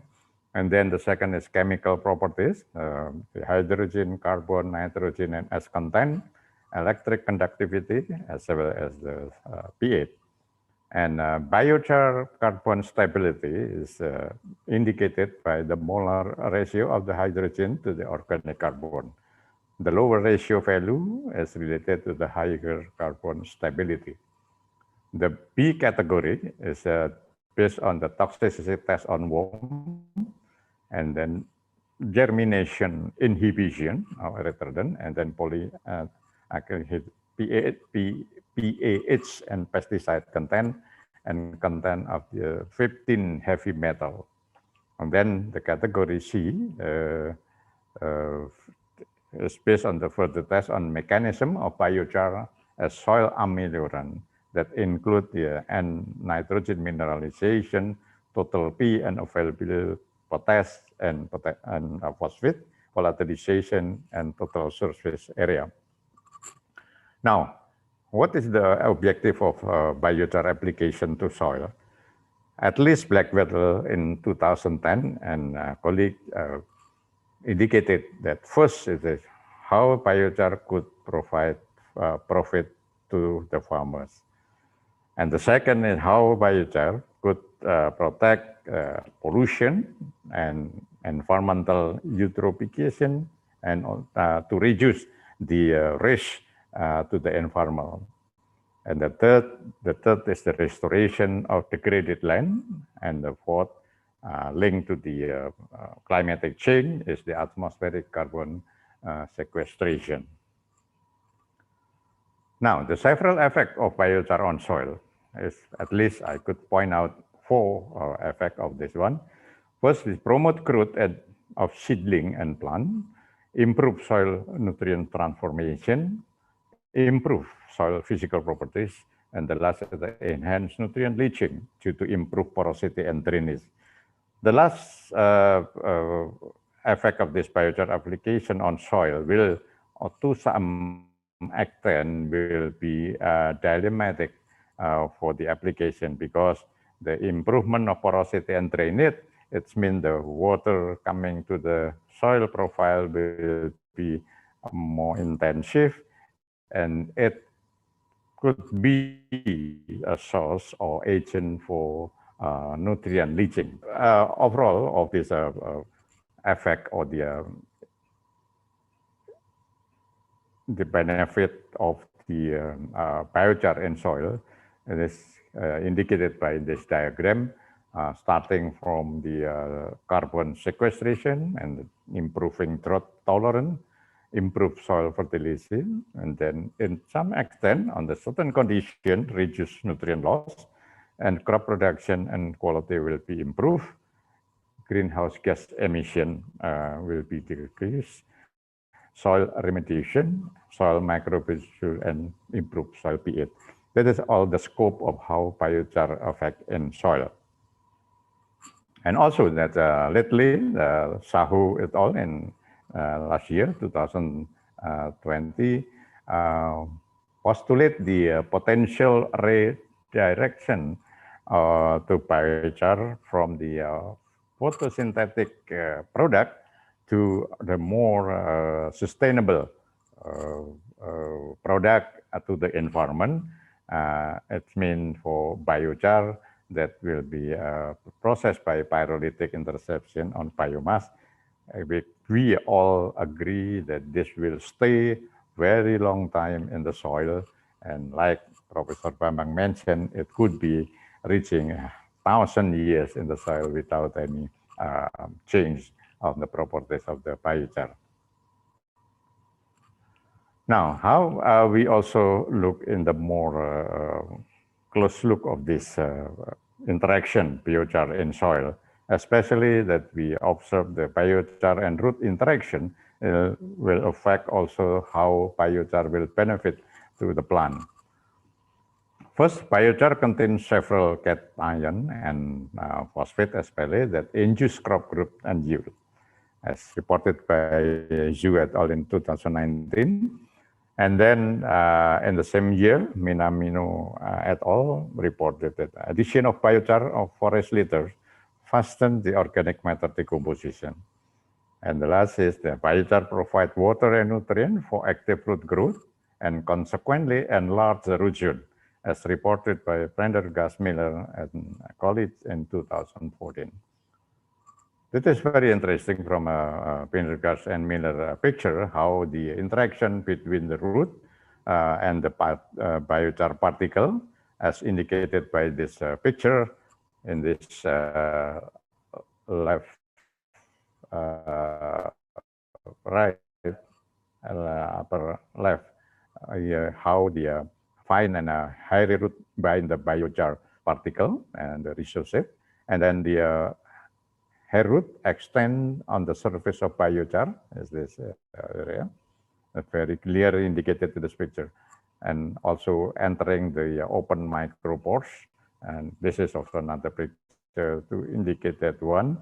And this last one also how the fine hairy root will interact with biochar particle.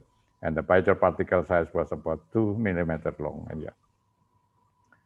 Now, other than we are discussing the benefit of biochar, there are some evidence also, some fact that we should face about the biochar as in the society, especially what the biochar pros and what biochar contra. It is already taken place since the biochar coming to the surface to offer some benefit for the agriculture and other uses. The group of pro-biochar will, will base their opinion that biochar can improve many soil properties to be more suitable for crop growth and production, as well as to support the SDGs by reducing greenhouse gas emission and also environmental protection. On the other hand, the group of biochar consta that they have an opinion. The research report worldwide indicate inconsistency regarding the positive effect of biochar, as well as some other additional negative issues, such as promote soil erosion, endanger forest resources, raw material dependent, dust pollution, and others. In fact, for this second group who comes to the biochar, they have an international campaign to stop the biochar technology because they are afraid that this technology will promote people, or especially on the countryside, will up to the forest resources for the sources for biomass. That's something that we have to look in a a reality that there are some also that not in agreement for biochar application. Therefore, we should have a standard for quality because it can harmonize the claim benefit of biochar offered to the customer. So we not offer, like in Indonesian, we said the cat and the on the back. We don't know what it is. We should what you call it, guarantee the quality of the biochar that we offer to the customer. Now, we have some evidence also supporting the Rosanani presentation, also regarding the oil palm plantation, that I saw the biochar potential on the oil palm plantation is because oil palm plantation offers great varieties of biomass, highly potential as biochar material. Increasing awareness of the planters, especially the oil palm growers, to reduce greenhouse gas emission in conjunction with SDGs as well as circular economy. So they are trying to find everything that produced by their land to be economically benefited for their business. And then the current status of research of development and producing biochar from oil palm biomass is growing considerable interest from the Indonesian research scientists, and also some future challenge that we have to face and need to be solved by this current technology. This is some picture indicating how the empty fruit bunches that is common common view in the oil palm plantation, especially close to the oil palm mill. And this is in the past. In the back, in the past we have an incinerator, but it's no longer permitted. So we have to find the way.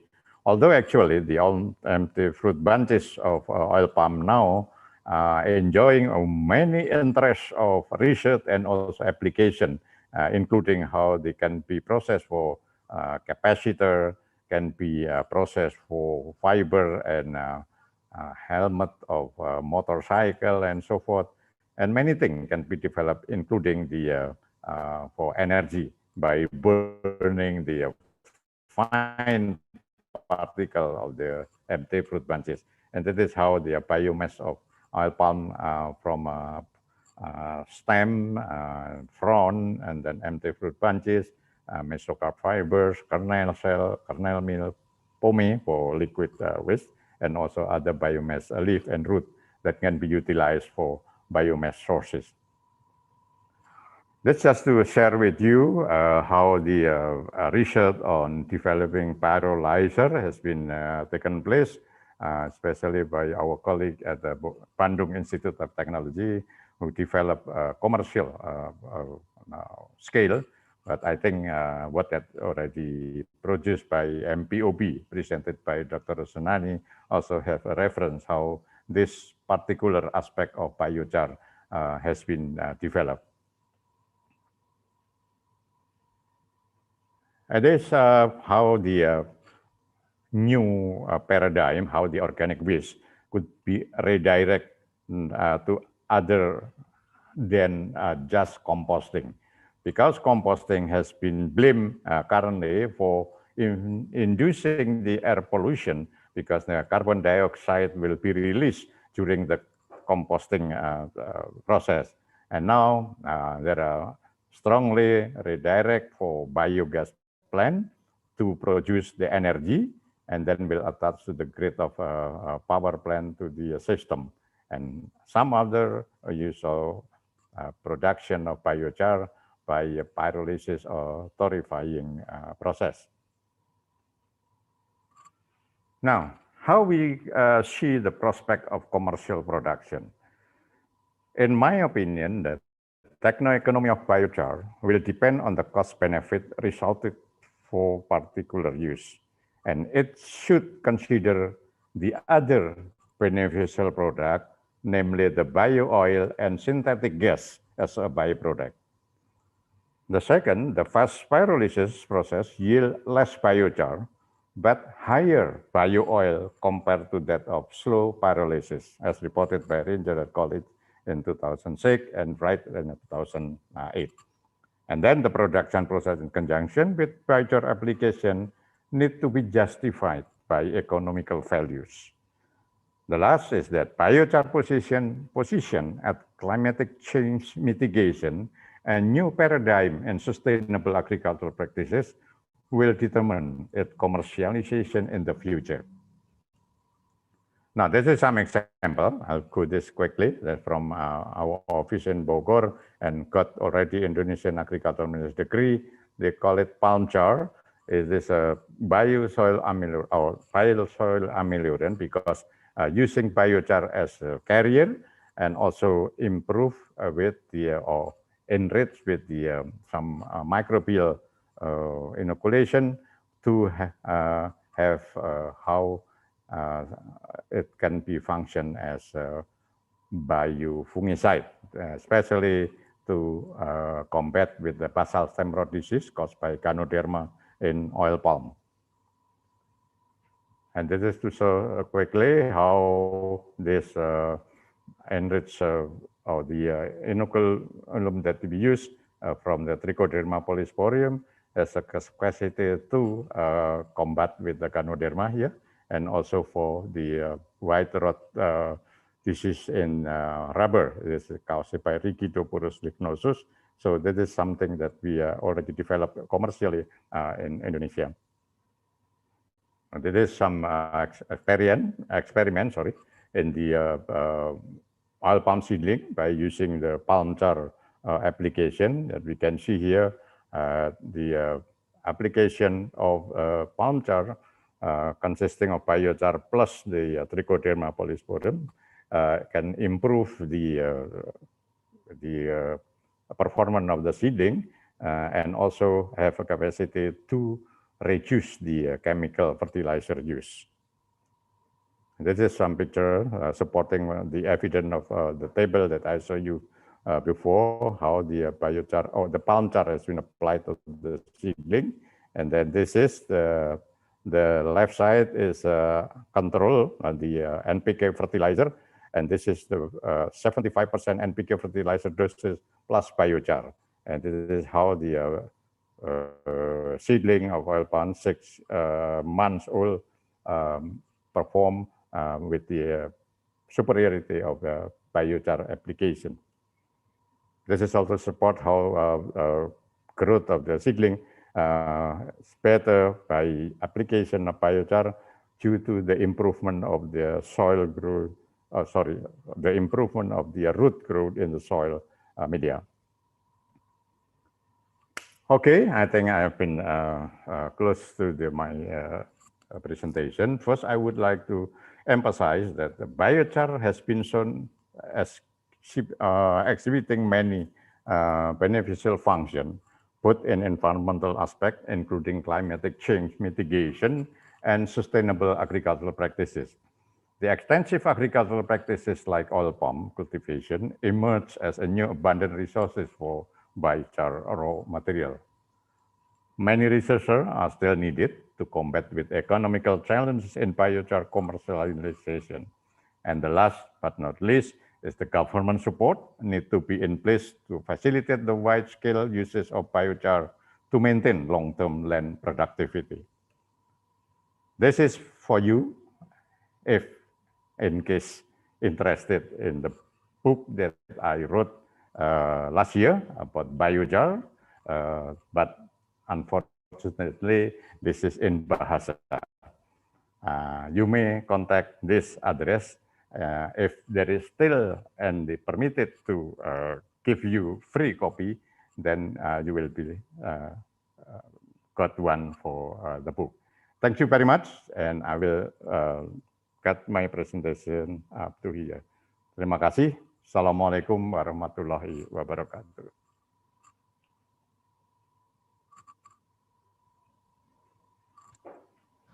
Waalaikumsalam warahmatullahi wabarakatuh. Thank you very much, Prof. Didi, for your inspiring presentation and for the update on what has done in the biochar research in Indonesia. So again, if I may took several notes from Prof. Didi presentation, is that the importance of soil amelioration to improve the soil health and soil function, and looking how biochar can contribute to this. It is important to note again, the biochar application objective must consider the farmer profit, the pollution and environmental management, the opportunity to restore degraded land, and also the climate change mitigation and soil carbon sequestration. And to understand the benefit of biochar application to the plant, is something wrong? I cannot hear. Biochar root interaction is important, and it's a need to be further researched to fully understood how biochar can improve soil and plant productivity. And about the pro and cons to the biochar, there is the needs to quality standard to harmonize the claim of the benefit of the biochar offered to the customers. And again, I think we are agreed to emphasize biochar is one of the waste management principle. So the feedstock to be used in the biochar production, preferably organic waste, and has to be sustainable feedstock.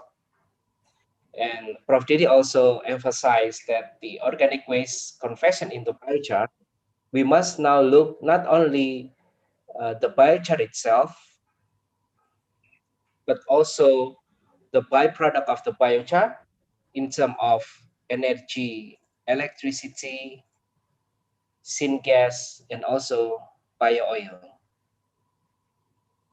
And the last notes that I took is that the biochar position in climate change mitigation and sustainable agriculture must consider the commercialization of biochar.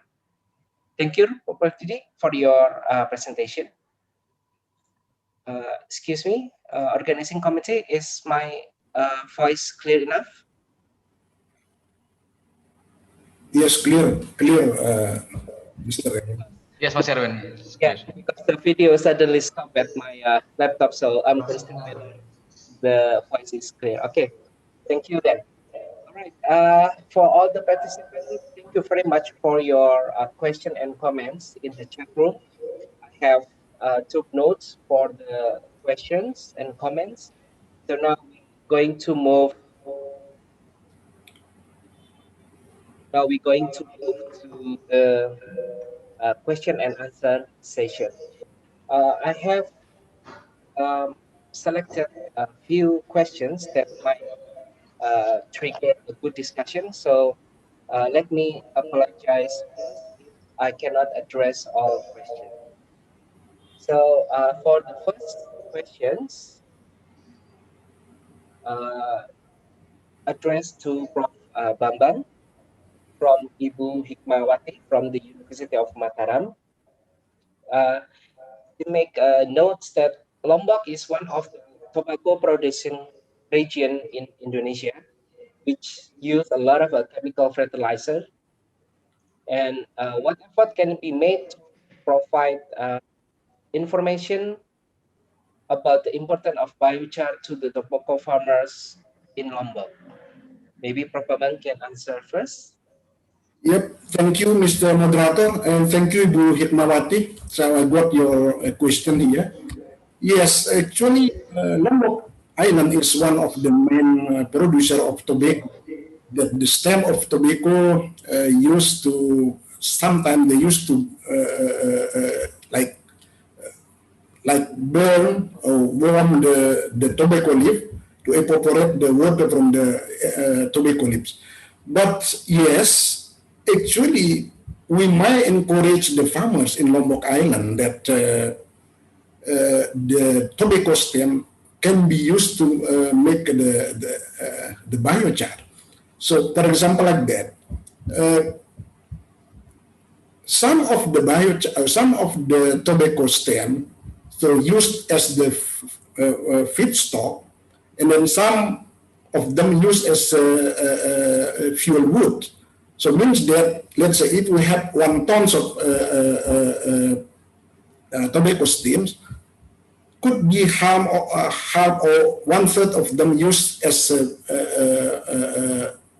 wood fire, and then some is used for the biochar. And after that, we apply to the soil, and at least we return some of the nutrient to the soil in biochar, as a biochar. So it is this strategy also possible for the, let's say, the rice straw, because some of our farmer burn the rice straw, especially for at the first season, in order to match the second season, to make it faster to grow again the other crop in the second season. So means that at the first season, after the rainfall season, so we should encourage our farmer to use half of the rice straw as a fuel, as a wood fire, and then so we produce some of the rice straw to become a biochar. That's also the strategy to return back the nutrients contained in the tobacco stem, contained in the rice straw, to be put back into our soil. So this strategy, I think, if our government deliver this strategy or this idea, so at least we can increase the carbon content or the organic matter content of Lombok Island soil, because from my research, so only small part of the soil in Lombok Island contains medium status of soil organic matter. So most of them contain low, even very low of organic matter content. That's the idea, Mr. Moderator.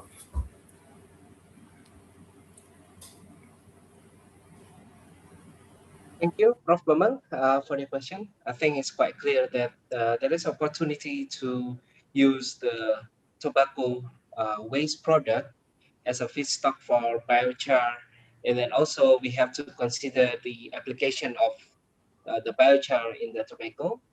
Thank you for your answer. The second question still addressed to Prof. Bambang. This is from Bapak Silas from Unaim Wamena, Papua. We know that biochar can be used to increase soil pH, especially in acid soils. And Pak Silas asks, is there any research on biochar application in the alkali soils? Actually, our group here, Pak Dr. Sukartono, haven't, I think because we don't have any alkaline soil in this island, so we don't have any research actually applied the biochar in alkaline soil. But the question is, what is the purpose of putting biochar in alkaline soil if our soil already alkaline? So probably the better location to apply is in, let's say, western part of Indonesia, in Kalimantan, Sumatra, or Java, which have like acid soil. So that's probably the answer, Mr. Moderator. Okay, thank you, Prof. Bambang. So I think we're going to move later. I think either Prof. Didi or Ibu Dr. Senani or even Dr. Amdam could give input more on the biochar application on alkaline soils. But now I will move to the next session. These are a question and comments for Ibu Dr. Rosenani. Ibu Rosenani, could you hear me?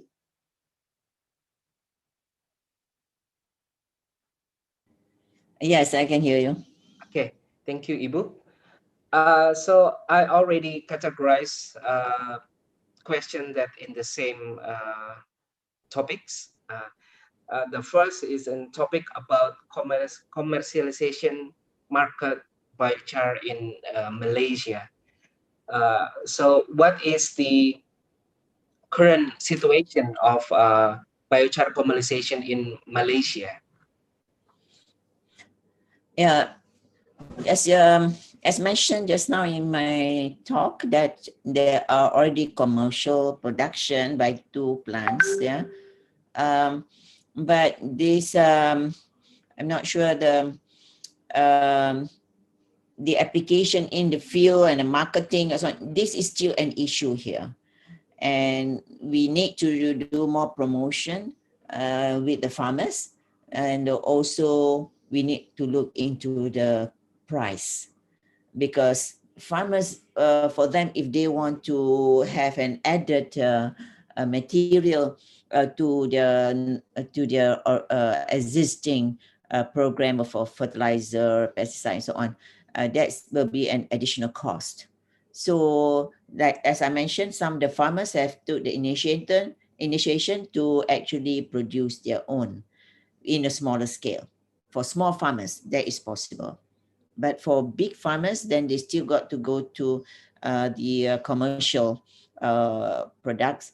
But at the moment, the price is actually one of the hindering factor, I think. Yeah. So maybe I'm not sure if Mr. Gary, are you in? Mr. Gary is the one that is representing Tech Cycle, because they are producing the biochar with wood chip. But a lot of, I think most of the time, these commercial producers produce biochar as a byproduct. They are probably doing active carbon production, and so on. So the biochar is just as a byproduct. One of the company, they are trying to also promote the side product produced. The byproduct product is wood vinegar.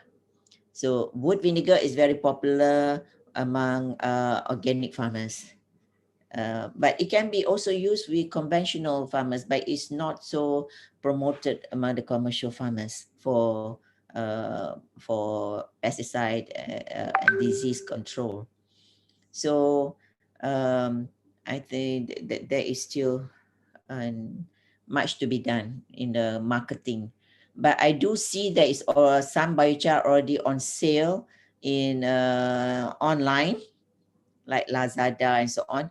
But these are really very expensive and only viable for those maybe domestic gardeners, at home when they want to do their gardening. For pot, they can buy in the small bags and so on. But on the large scale, there is still a problem. I like to add on to the commercial, to the biochar application in oil palm. Prof Didi mentioned, and he showed similar results for our work here on seedling. But there is another venue which I think is very viable, but it's very good to do. But at the moment, it's not being done yet because of certain problems, which is during replanting of oil palm. Maybe in Indonesia, you have just started the oil palm, so you do not have much of replanting yet. But after 25 years, you're going to do replanting, and the biomass is tremendous there.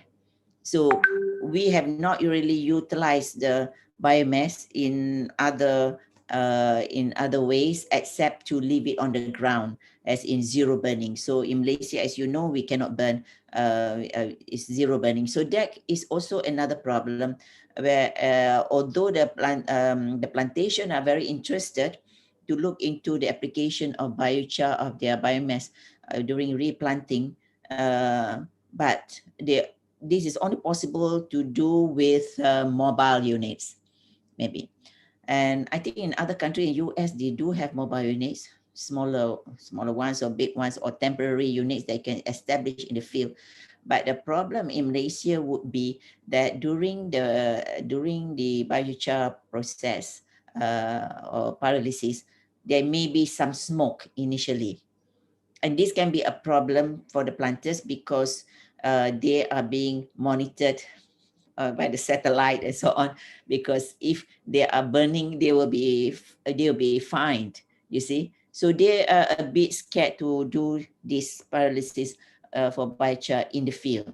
But this is one of the potential I see where they can put a lot of carbon credit into the soil, into their plantation sector. I think it's good for them to neutralize whatever negative carbon credit that they have, like pollution and so on. Emission, the greenhouse gas emissions on, to do carbon credit put into the soil as a carbon sequestration in the field during replanting. But not much has been done yet. Maybe they're looking at it, but we are trying our best to actually for planters, for the plantation to actually take up the study to do it in the field during planting, instead of leaving it as organic material to decompose into the soil, and it emits a lot of carbon dioxide from there as well, and methane during a wet season, right? But but because nobody has actually done any study yet on methane emission during replanting or nitrous, so they have not looked into have research into that. As you know, they only research will only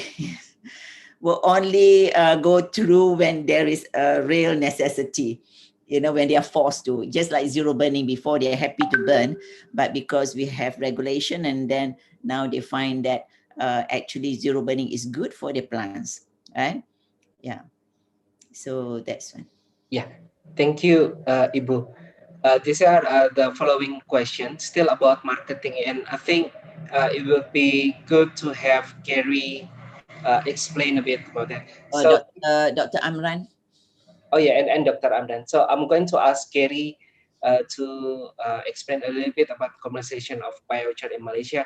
Especially, is there any appropriate price for the biochar in Malaysia? Because how is about the ideal price for biochar to be adopted by farmers? I think I will give chance to Gary to answer first. Is that okay, Ibu? Not sure whether he's in. Yeah, it's him. I will unmute him. Okay. Yeah. Hello. Can you hear me? Yes, Gary. Yeah. Yes. Okay. Okay. Salam sejahtera and good morning. Good afternoon, actually, to everyone. My name is Gary. I'm from Tech Cycle, also part of Biochar Malaysia Association. So just to share a bit on the hurdles that we had to go through, and from listening from Professor Didik and everybody, the plan for the future as well.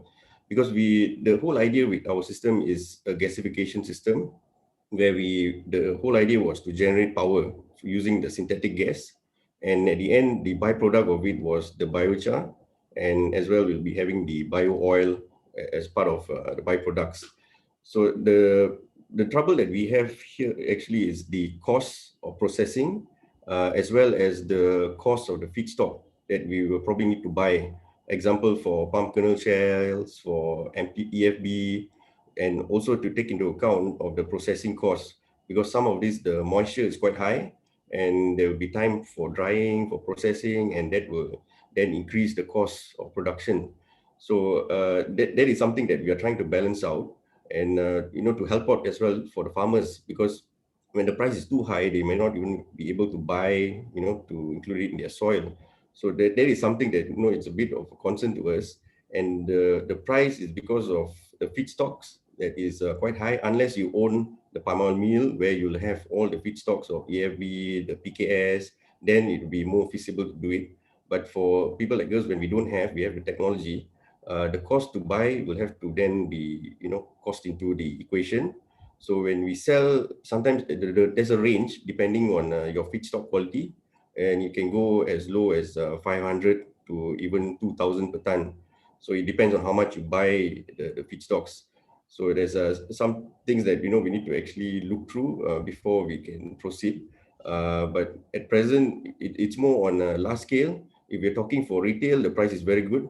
But since we are in full scale, commercial scale, so the price will be in bulk purchase.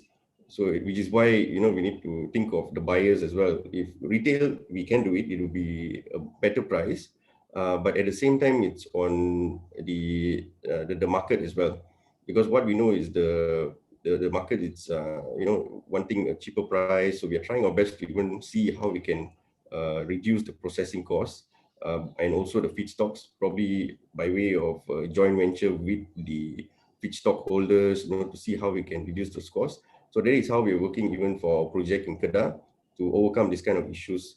So, but at present, if you would ask me, the cost is quite high. At present, it's within the range of 1,300 to even 1,500 for raw biochar, and that also depends on the quality of the feedstocks. So, looking at even rice husk, the concern is actually the transportation, which is to deliver the rice husk to the plant, and that is the hurdles that we are currently facing as well. So, but anyway, we're trying to see how we can work together with the universities as well as our partners to see how can we, make this a success. But at present, we do have buyers who are coming in for especially bamboo. Bamboo is kind of a very good fuel source, and as well as for biochar, and it's something that we are working on. I hope that explains just a summary of what is happening around here in our company as well, and some of the things they are facing. So hopefully in the near future, we'll be able to share more info and knowledge after we overcome these kind of hurdles. But definitely we have a plan, which hopefully it will materialize. So, but anyway, thanks for giving me a chance to speak. just a short brief. Thank you. Can I just add that? But what Mr. Gary mentioned is very true. When you have to buy your feedstock, and this issue also happened, and when when at one time they were converting empty fruit bunches into compost. If you remember, there was one time we were producing compost, and when this was done by an independent entrepreneur, not associated with the waste producer, then becomes very expensive, the compost. So I think they have learned a lesson that now that most composts are now probably are done by the producers of the waste. So we have oil palm mill that's doing the composting, and we have planters who owns the mill that is doing the composting, and therefore the product now becomes cheap. Like you said, that it can be a collaboration with a partner, right? And it has to be, the plant has to be where the feedstock is. That's the main thing to reduce the cost. Yeah. Like if you're talking about rice husk, right? So you got to be in the granary. You got to be in the granary area to set up the plant there with where it's nearby the mill, where they produce a lot. But at the moment in Selangor, the mill, the rice husk is fully utilized, it seems. That because we have so many industries around here that they're using it as a fuel, which is actually not that good as well for the environment, right? Because it pollutes. But in other granular areas like Kedah and in East Coast, I believe the rice husk is still abundantly and not utilized, and therefore, if there is a plan, but actually it's more to actually maybe encourage the rice mill to actually go on producing the char, even though all the 100% of the husk. Right now they're only using like 25% just to dry their rice. Yeah. So you can work with them on that also to improve their system, to produce better char. Yes. Throughout, to 100% utilize what in the East Coast and Granary. Thank you. Thank you, Ibu Rasanani and Gary, for your comments and answer about the question. I just want to follow up again because Ibu Rosanani explained about the rice husk biochar. There are questions from Prof. Azni Idris and from Dr. Neneng from ISRI. Dr. Also one of the researchers of biochar in Indonesia. So regarding about the rice husk, Prof. Asni asked about what is the improvement from the rice husk application in Malaysia. And from Ibu Neneng, she would like to know specifically about the production of the rice husk biochar. I mean, more about, is it fast pyrolysis, slow pyrolysis? What is the temperature of the production, and maybe some of the characteristic of the rice husk biochar? Please, Ibu. Yes, I think I will answer the rice husk first, Dr. Nining. Well, in most of the studies used, they obtain the rice husk from either the farmer that produced the char for his seedling, that is a very good char, 50% carbon, but he does not sell his char because he uses it himself. This one we only buy for our studies. But most the char is obtained from the rice mill, and just as I mentioned just now, so there is no like Dr. Nining wanted to know what the temperature and so on.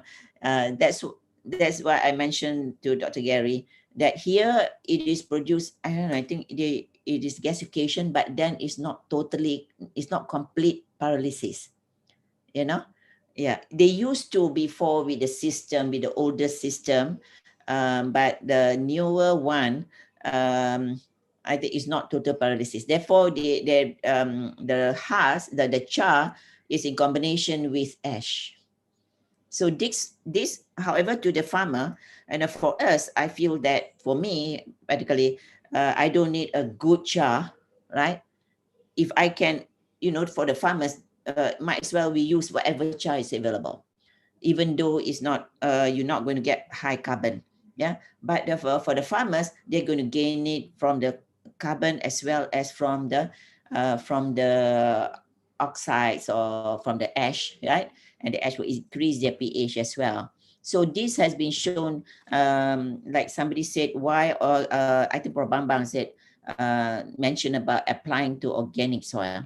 So we did the study in an area in Kuala Selangor, that is the West Coast, that has a high organic. That I think it is maybe a potential acid sulfate as well, but it used to be a very thick organic PT topsoil, right? Very thick.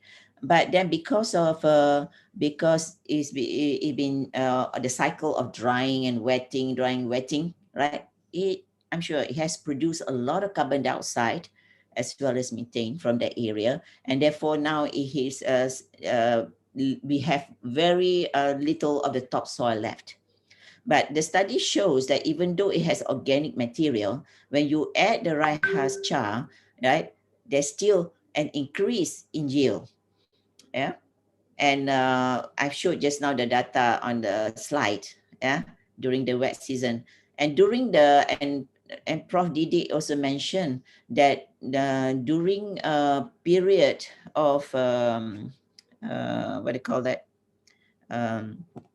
For a bad climate, right? During the dry period, it is still very resilient to add, when you add the salt, it seems to have a resilient property and still produce higher yield than the one we need. So although you add organic to organic, but it's a different kind of organic. And the organic that we add, the carbon remains. And maybe we need to do more study in terms of emission from there, whether there's absorbance or so on. But then we find that less carbon will be emitted. And Prof. Azni, I hope Prof. Azni, question is answered from there, the yield, and What else is Dr. Didi? Yeah. No, I think that's cover the question. Yeah. Okay. Thank you, Ibu Rasanani. I just want to give a quick information. They are our colleague from India, Dr. Manish Kumar from the GSIR IMTT Bhubaneswar, India. And he follow our webinar and he wants to send his regrets. Good morning. Working in India for nutrient-enriched biochar, produce potassium-enriched biochar from banana waste. And it has a great potential for tropical countries. Nice knowledgeable webinar and thank you for sharing. I think it's really good information.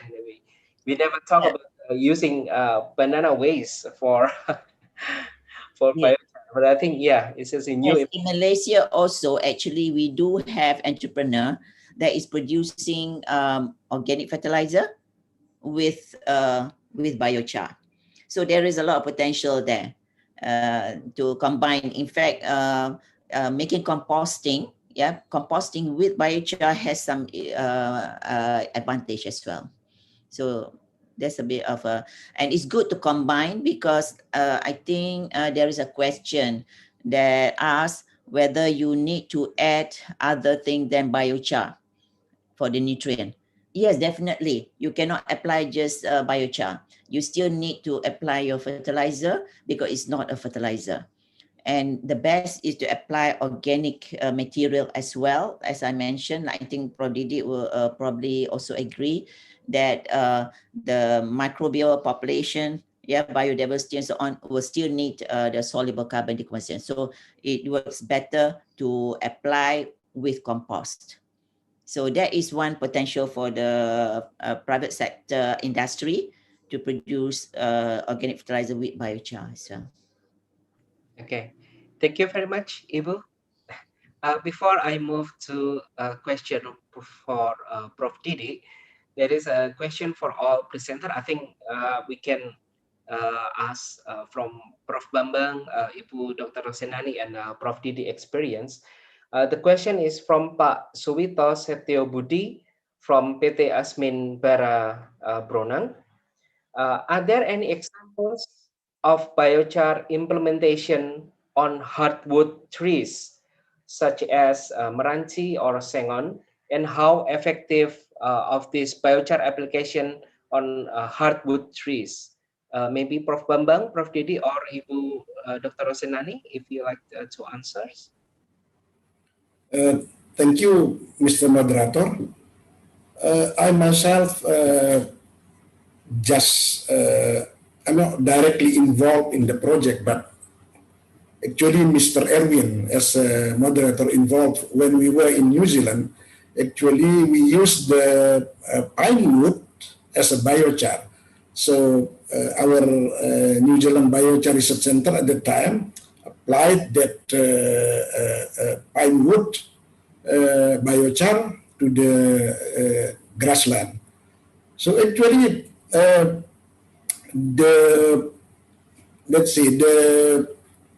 growth of the grass is quite well at the time, and then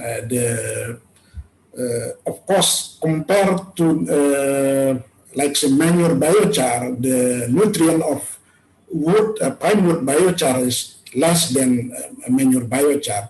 So it means that we have to be wise here, whether we can mix the manure and wood biochar and like that, and then just to make balance between nutrient and carbon and condensed aromatic carbon.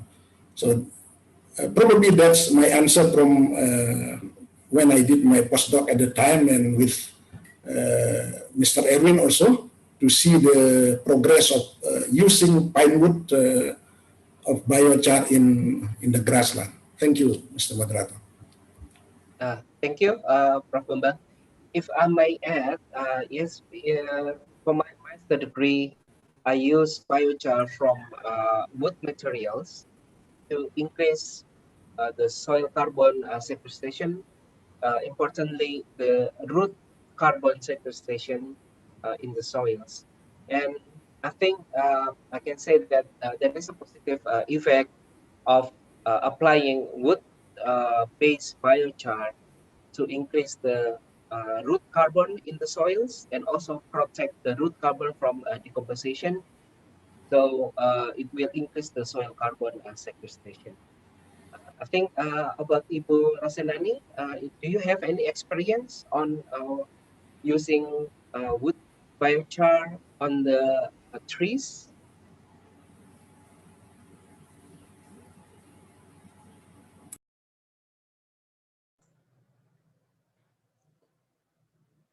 Hello, Ibu.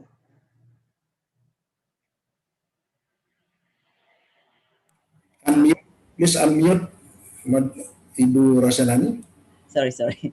No, I mean, I understood the question as the asking what may be the effect of biochar on wood on the tree.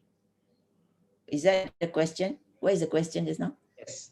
Or yes. is it wood I char? think the growth of the tree. Yeah, I think The it's effect of biochar on the growth of the tree. Yeah, we have no experience here on the growth of the on trees, on especially forest. So that may be one potential venue where we can test the biochar. But then a lot of orchards like durian trees and so on, they are very interested actually. I mean, talk about commercial. This is for Gary. Yeah, they are very interested on using biochar, like especially in orchards, which are trees, basically fruit trees, durian and so on. But again, whether it's viable, the price and so on. So we have not done any study on the trees. Yeah. So, and because they are long term, it's not easy to do research on that. So that's why we look at seedlings and so on. Yeah.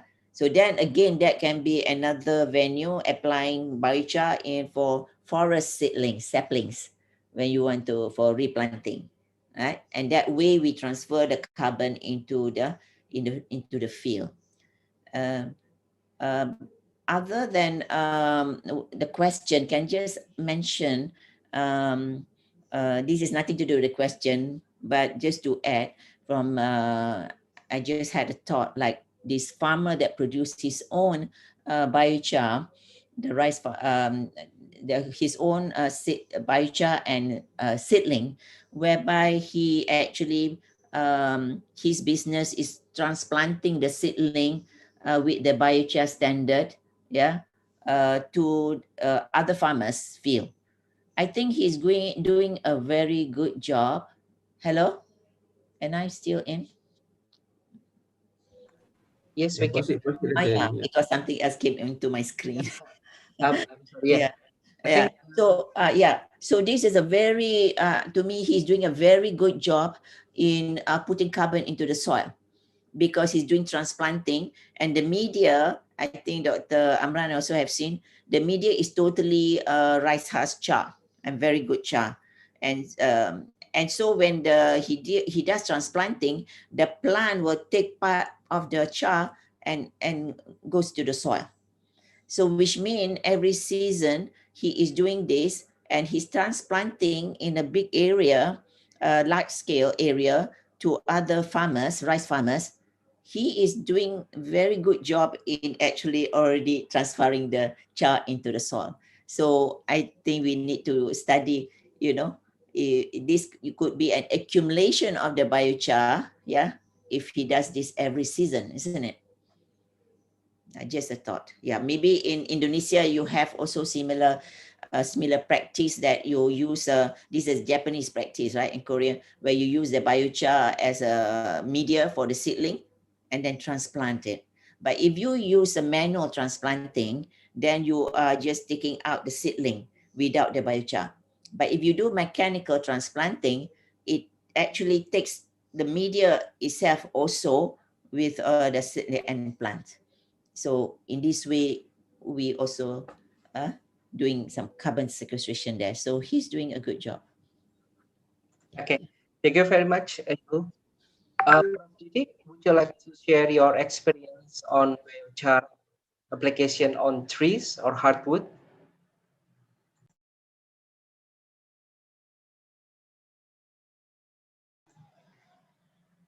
Excuse me, Prof. Didi?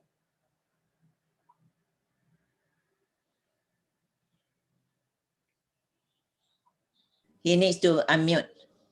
Please unmute, Prof. Didi. Yeah, I try to unmute, but you keep holding the key, so I cannot open my unmute. Yeah. Okay, I think I will put this answer together with all the question, I guess, please.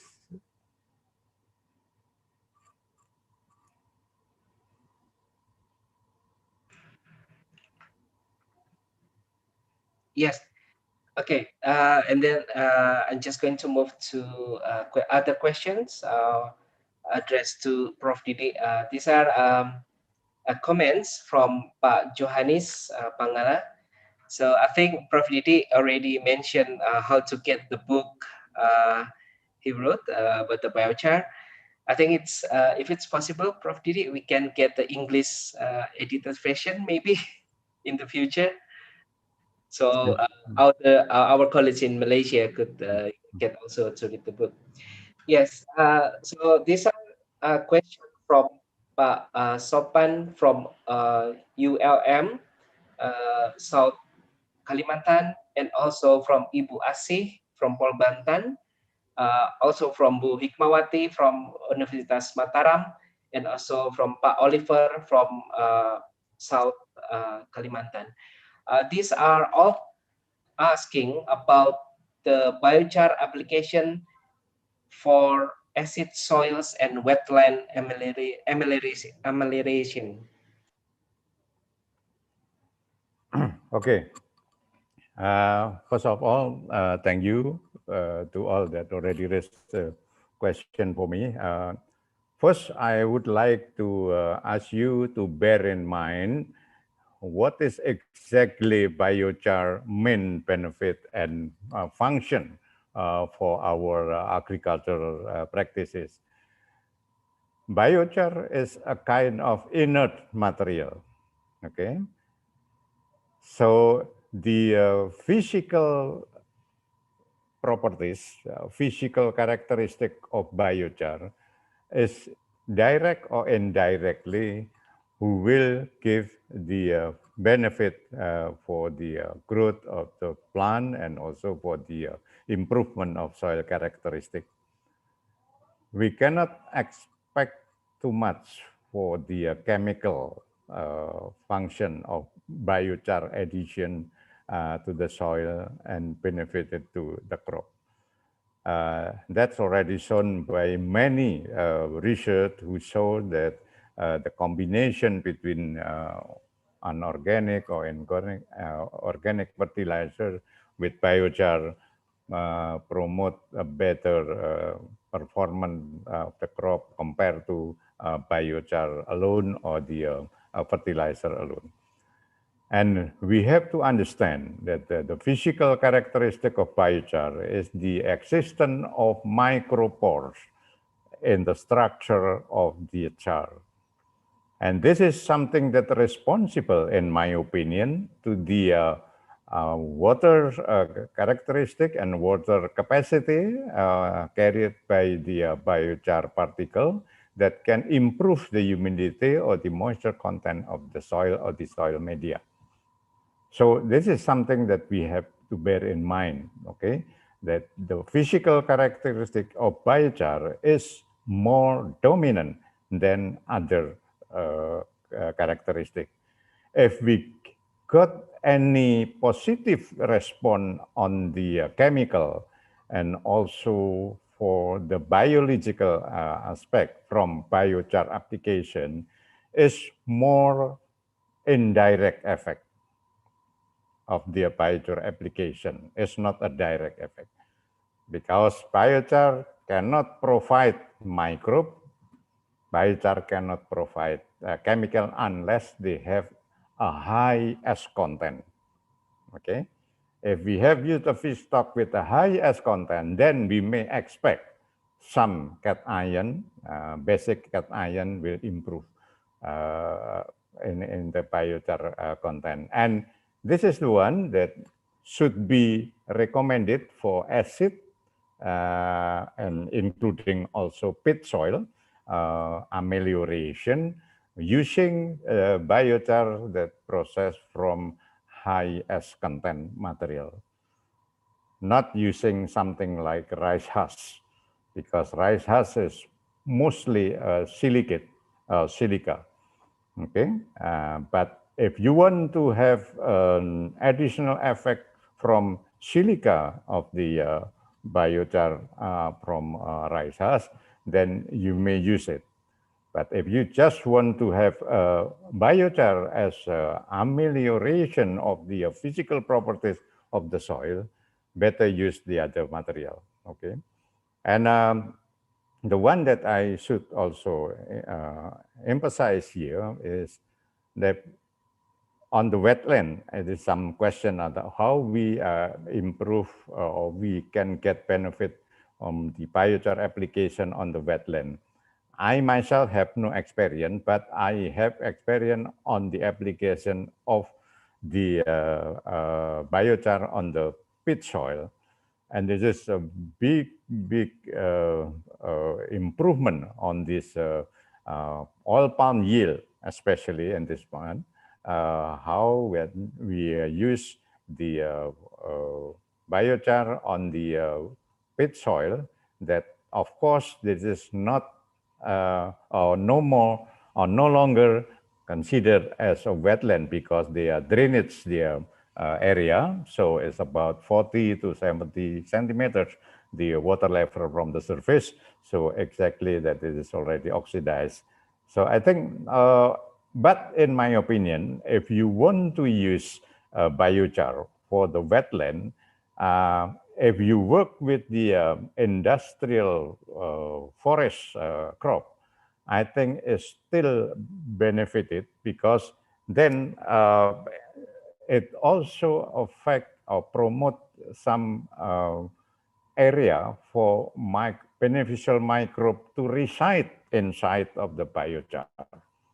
And this in the time will improve the rooting of these perennial trees that related to the industrial forest crop.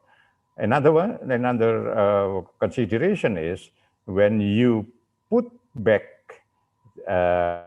biochar onto the soil, then you get negative carbon emission. So that is another image, indirect effect of the biochar application on the environmental image on how you do the business.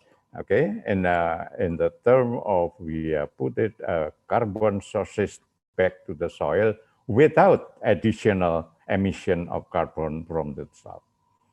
I would like also to touch this, what the question before about how we overcome the problem of the availability of the feedstock for biochar. If this business confirm feasible, there is nothing to stop to do that. For example, there is a company in Lampung who own an area about maybe 4,000 to 6,000 hectares in South Sumatra and just grow forestry crops, and they harvest routinely to produce the char. You see, that if you want to do this business and you got the right market, because this char is being exported, not for domestic. So it seems that they have a good customer, so they have own their own land and just produce the wood to be processed for biochar. So, or another way that if we have resources like oil palm mill, then we can use it. And I would like to comment to Dr. Rosanani mentioned about the potential of oil palm trunk when we conducted a replanting. We are now in the program of intensive replanting in Indonesia. But on the same time, our great interest is to use the oil palm trunk to produce another higher economic value compared to just a biochar. Okay. For example, we already finance the research from the Indonesian Oil Palm Funding Agency to produce wood product with the laminated wood from the oil palm trunk, and also produce energy as a fuel, as a wood powder, okay? And the other one that is very promising is extracting the carbohydrate from the trunk, because the trunk itself contains more than 70% water, okay? So when we burn it, it's only maybe 30 or 25% material consisting of solid biomass. So now we are competing with another usage of oil palm trunk, okay? But you're right that the main problem is in collecting. So a kind of mobile facility in processing the trunk is a must, okay? Otherwise, you just forget it. That also, in the past, I was not quite excited with the rice hull. Rice has raw material because the collection system needs some management, and it would increase the cost of the production of biochar. So I think that's my comment and also answer to a question. And about the book, please write an email to the address that I put on my last slide, but it's supposed to be subject to the availability and the permit of the office in charge. It's not in my information, but if someone come up to my office and then asking for one copy, maybe I still have it. Okay.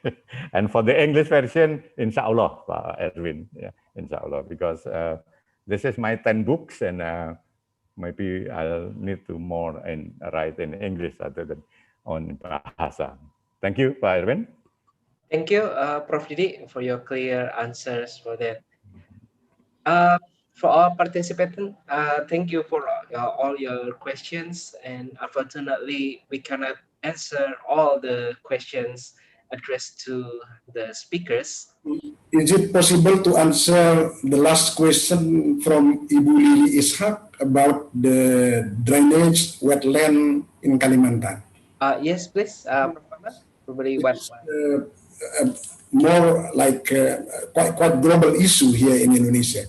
So Ibu Lili Ishak, yes, when we drain wetland, so we can increase the CO2 emissions.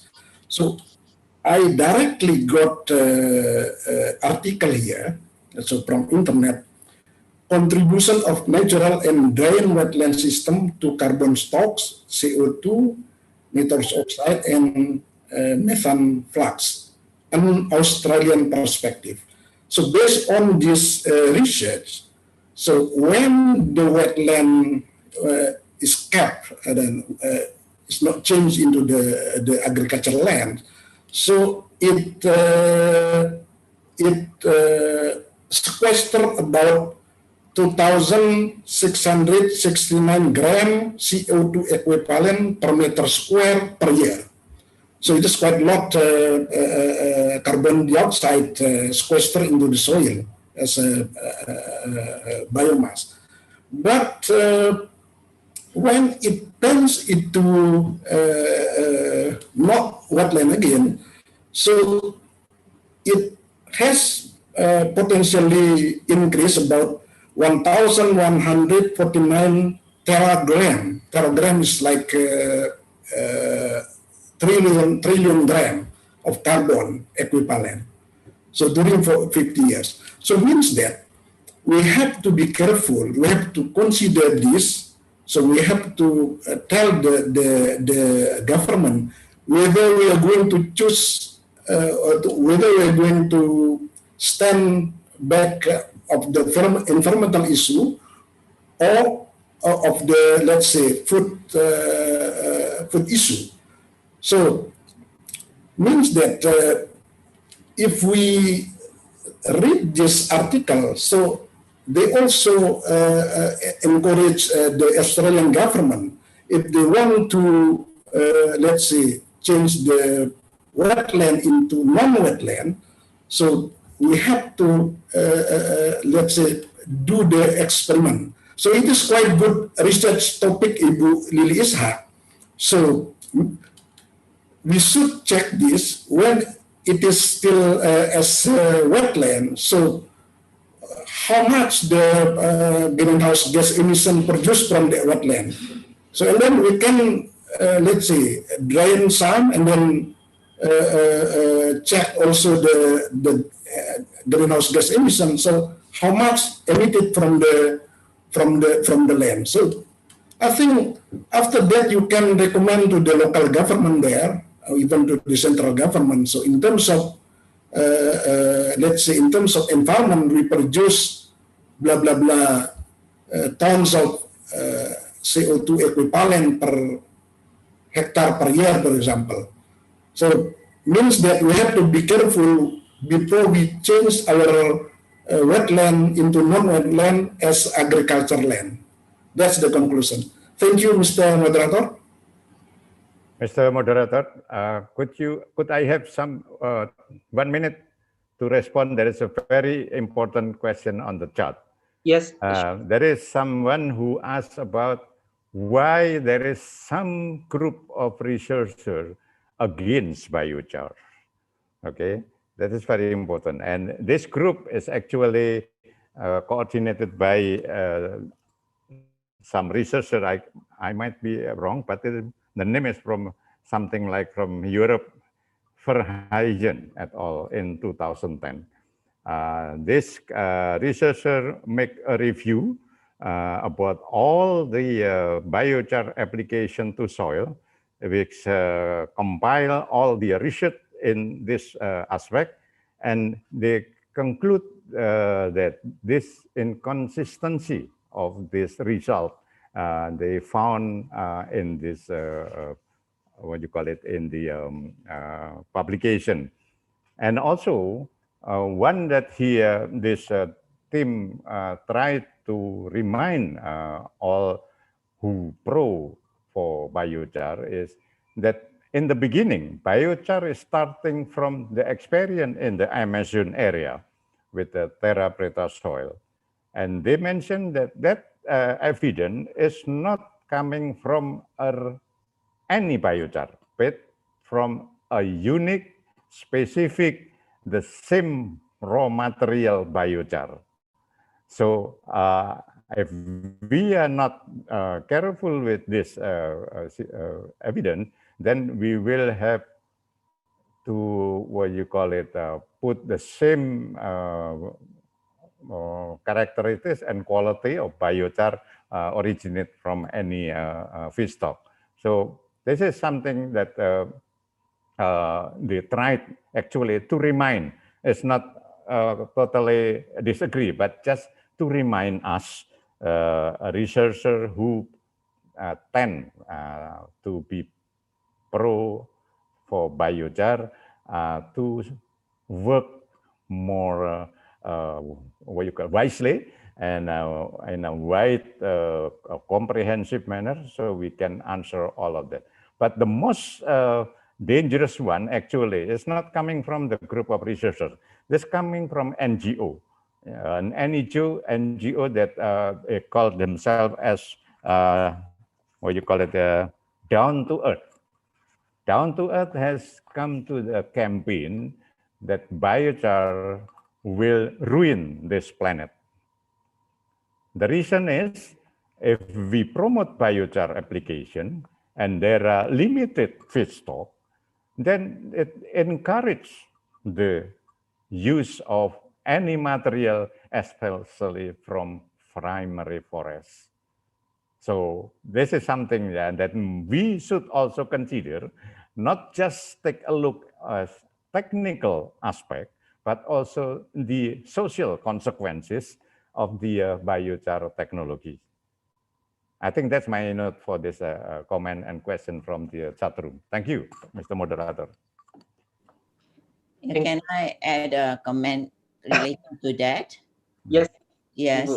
Yeah, I think I've always also tried to explain to those who don't really understand very well what is biochar. And they think that they can put just charcoal, as biochar. And this is coming from wood and from forest. So this is the same concern that if we promote without real understanding by the users, and the entrepreneurs as well, when they see there's a market, then they always like to take the opportunity to feed the market. And like you said, like when they cannot get the right feedstock, they may go for this, right? But the most important thing is, and it's the same problem in Malaysia, not just with biochar, but we have also a problem with organic fertilizer, for instance. Our standardization, our standards are not in place when it comes to like labeling and so on. And they claim a lot of things, right?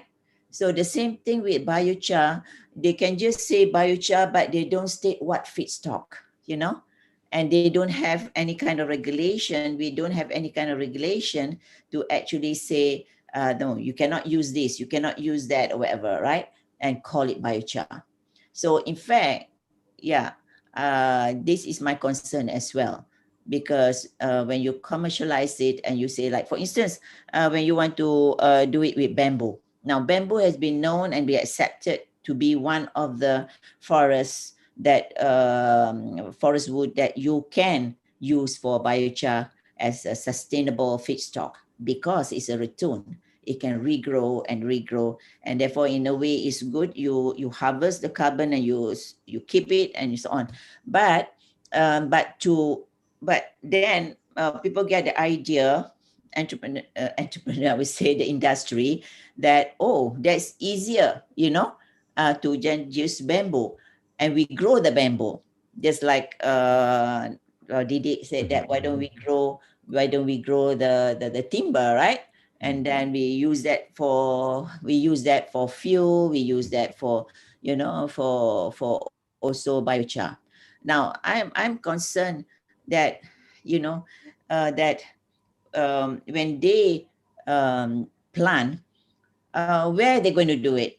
Where are they going to plant? Are they going to reforest somewhere, right? A wasteland?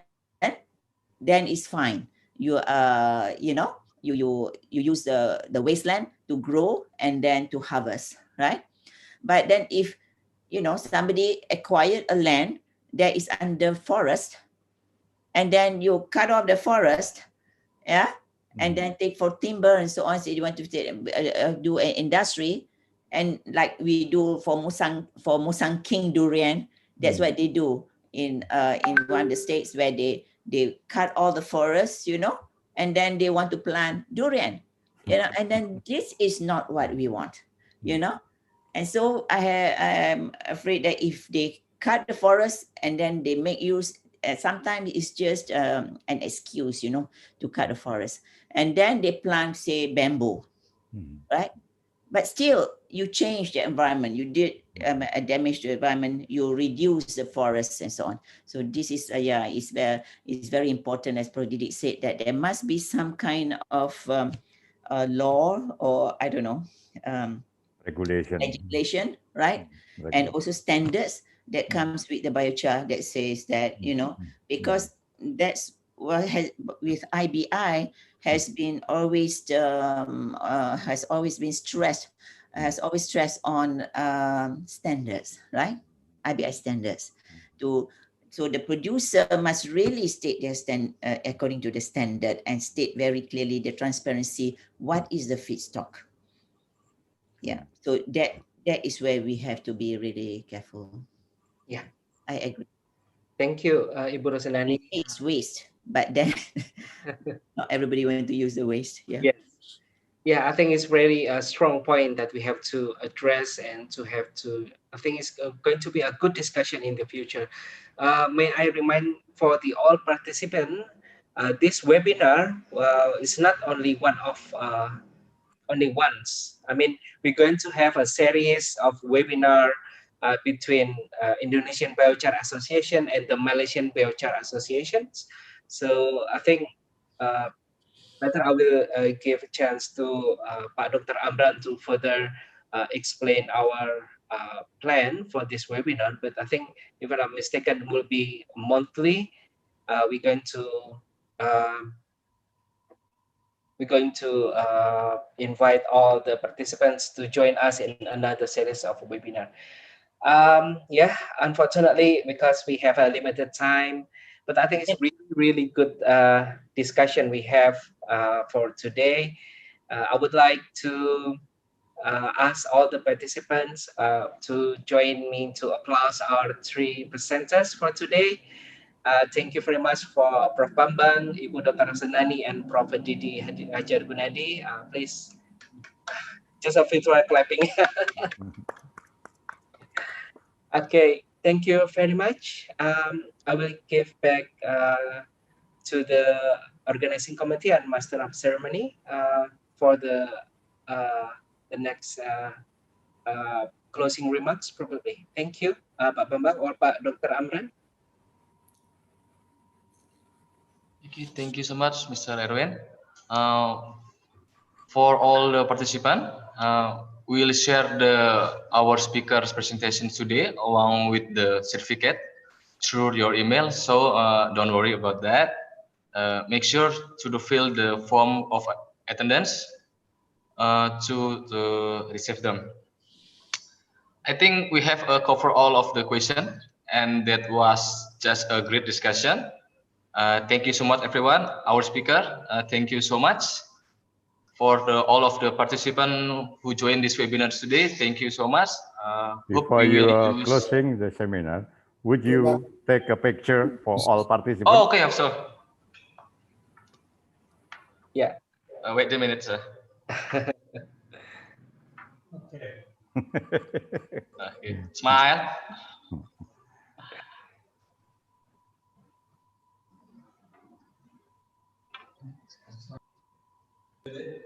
Wait a minute.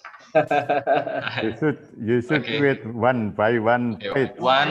Okay. By one. One, 2, 3. Smile.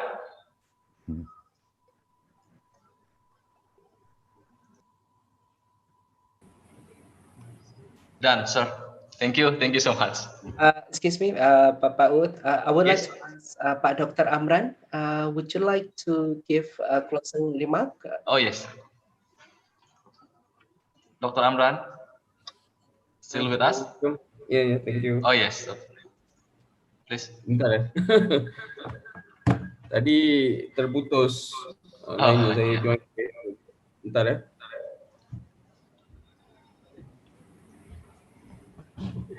Oke. Alhamdulillah kita telah towards the end. Saya pun mungkin Prof Bambang mau tutup sekali ya. Saya mohonlah. Selepas saya Prof Bambang tutup. Boleh. Jadi saya I would like to thank. So I would like to thank Malaysia and Indonesian Biochar Association. So I would like to thank to all of you for your participations and also for your patient contribution. Yeah, I think this is very good webinar as I'm feeling. So actually, this is not the first and the last webinar that we are going to present. So we are going to have other webinars, probably one in 3 months or 6 months. It depends on the speaker that available for the next webinar. So, in short, thank you for everyone. Thank you for your contribution, the steering committee, organizing committee, the speakers, and also Pasca Sarjana Universitas Mataram, Postgraduate Studies Universitas Mataram, Universitas Tribuana Tunggadewi, and all participants that I cannot mention one by one. So thank you. Assalamualaikum warahmatullahi wabarakatuh. Waalaikumsalam warahmatullahi wabarakatuh. Keep healthy, everyone. God bless. Thank you. Thank you, Edwin. Erwin. Thank you, Ibu. Thank you, Prof. Didi. Unmute all.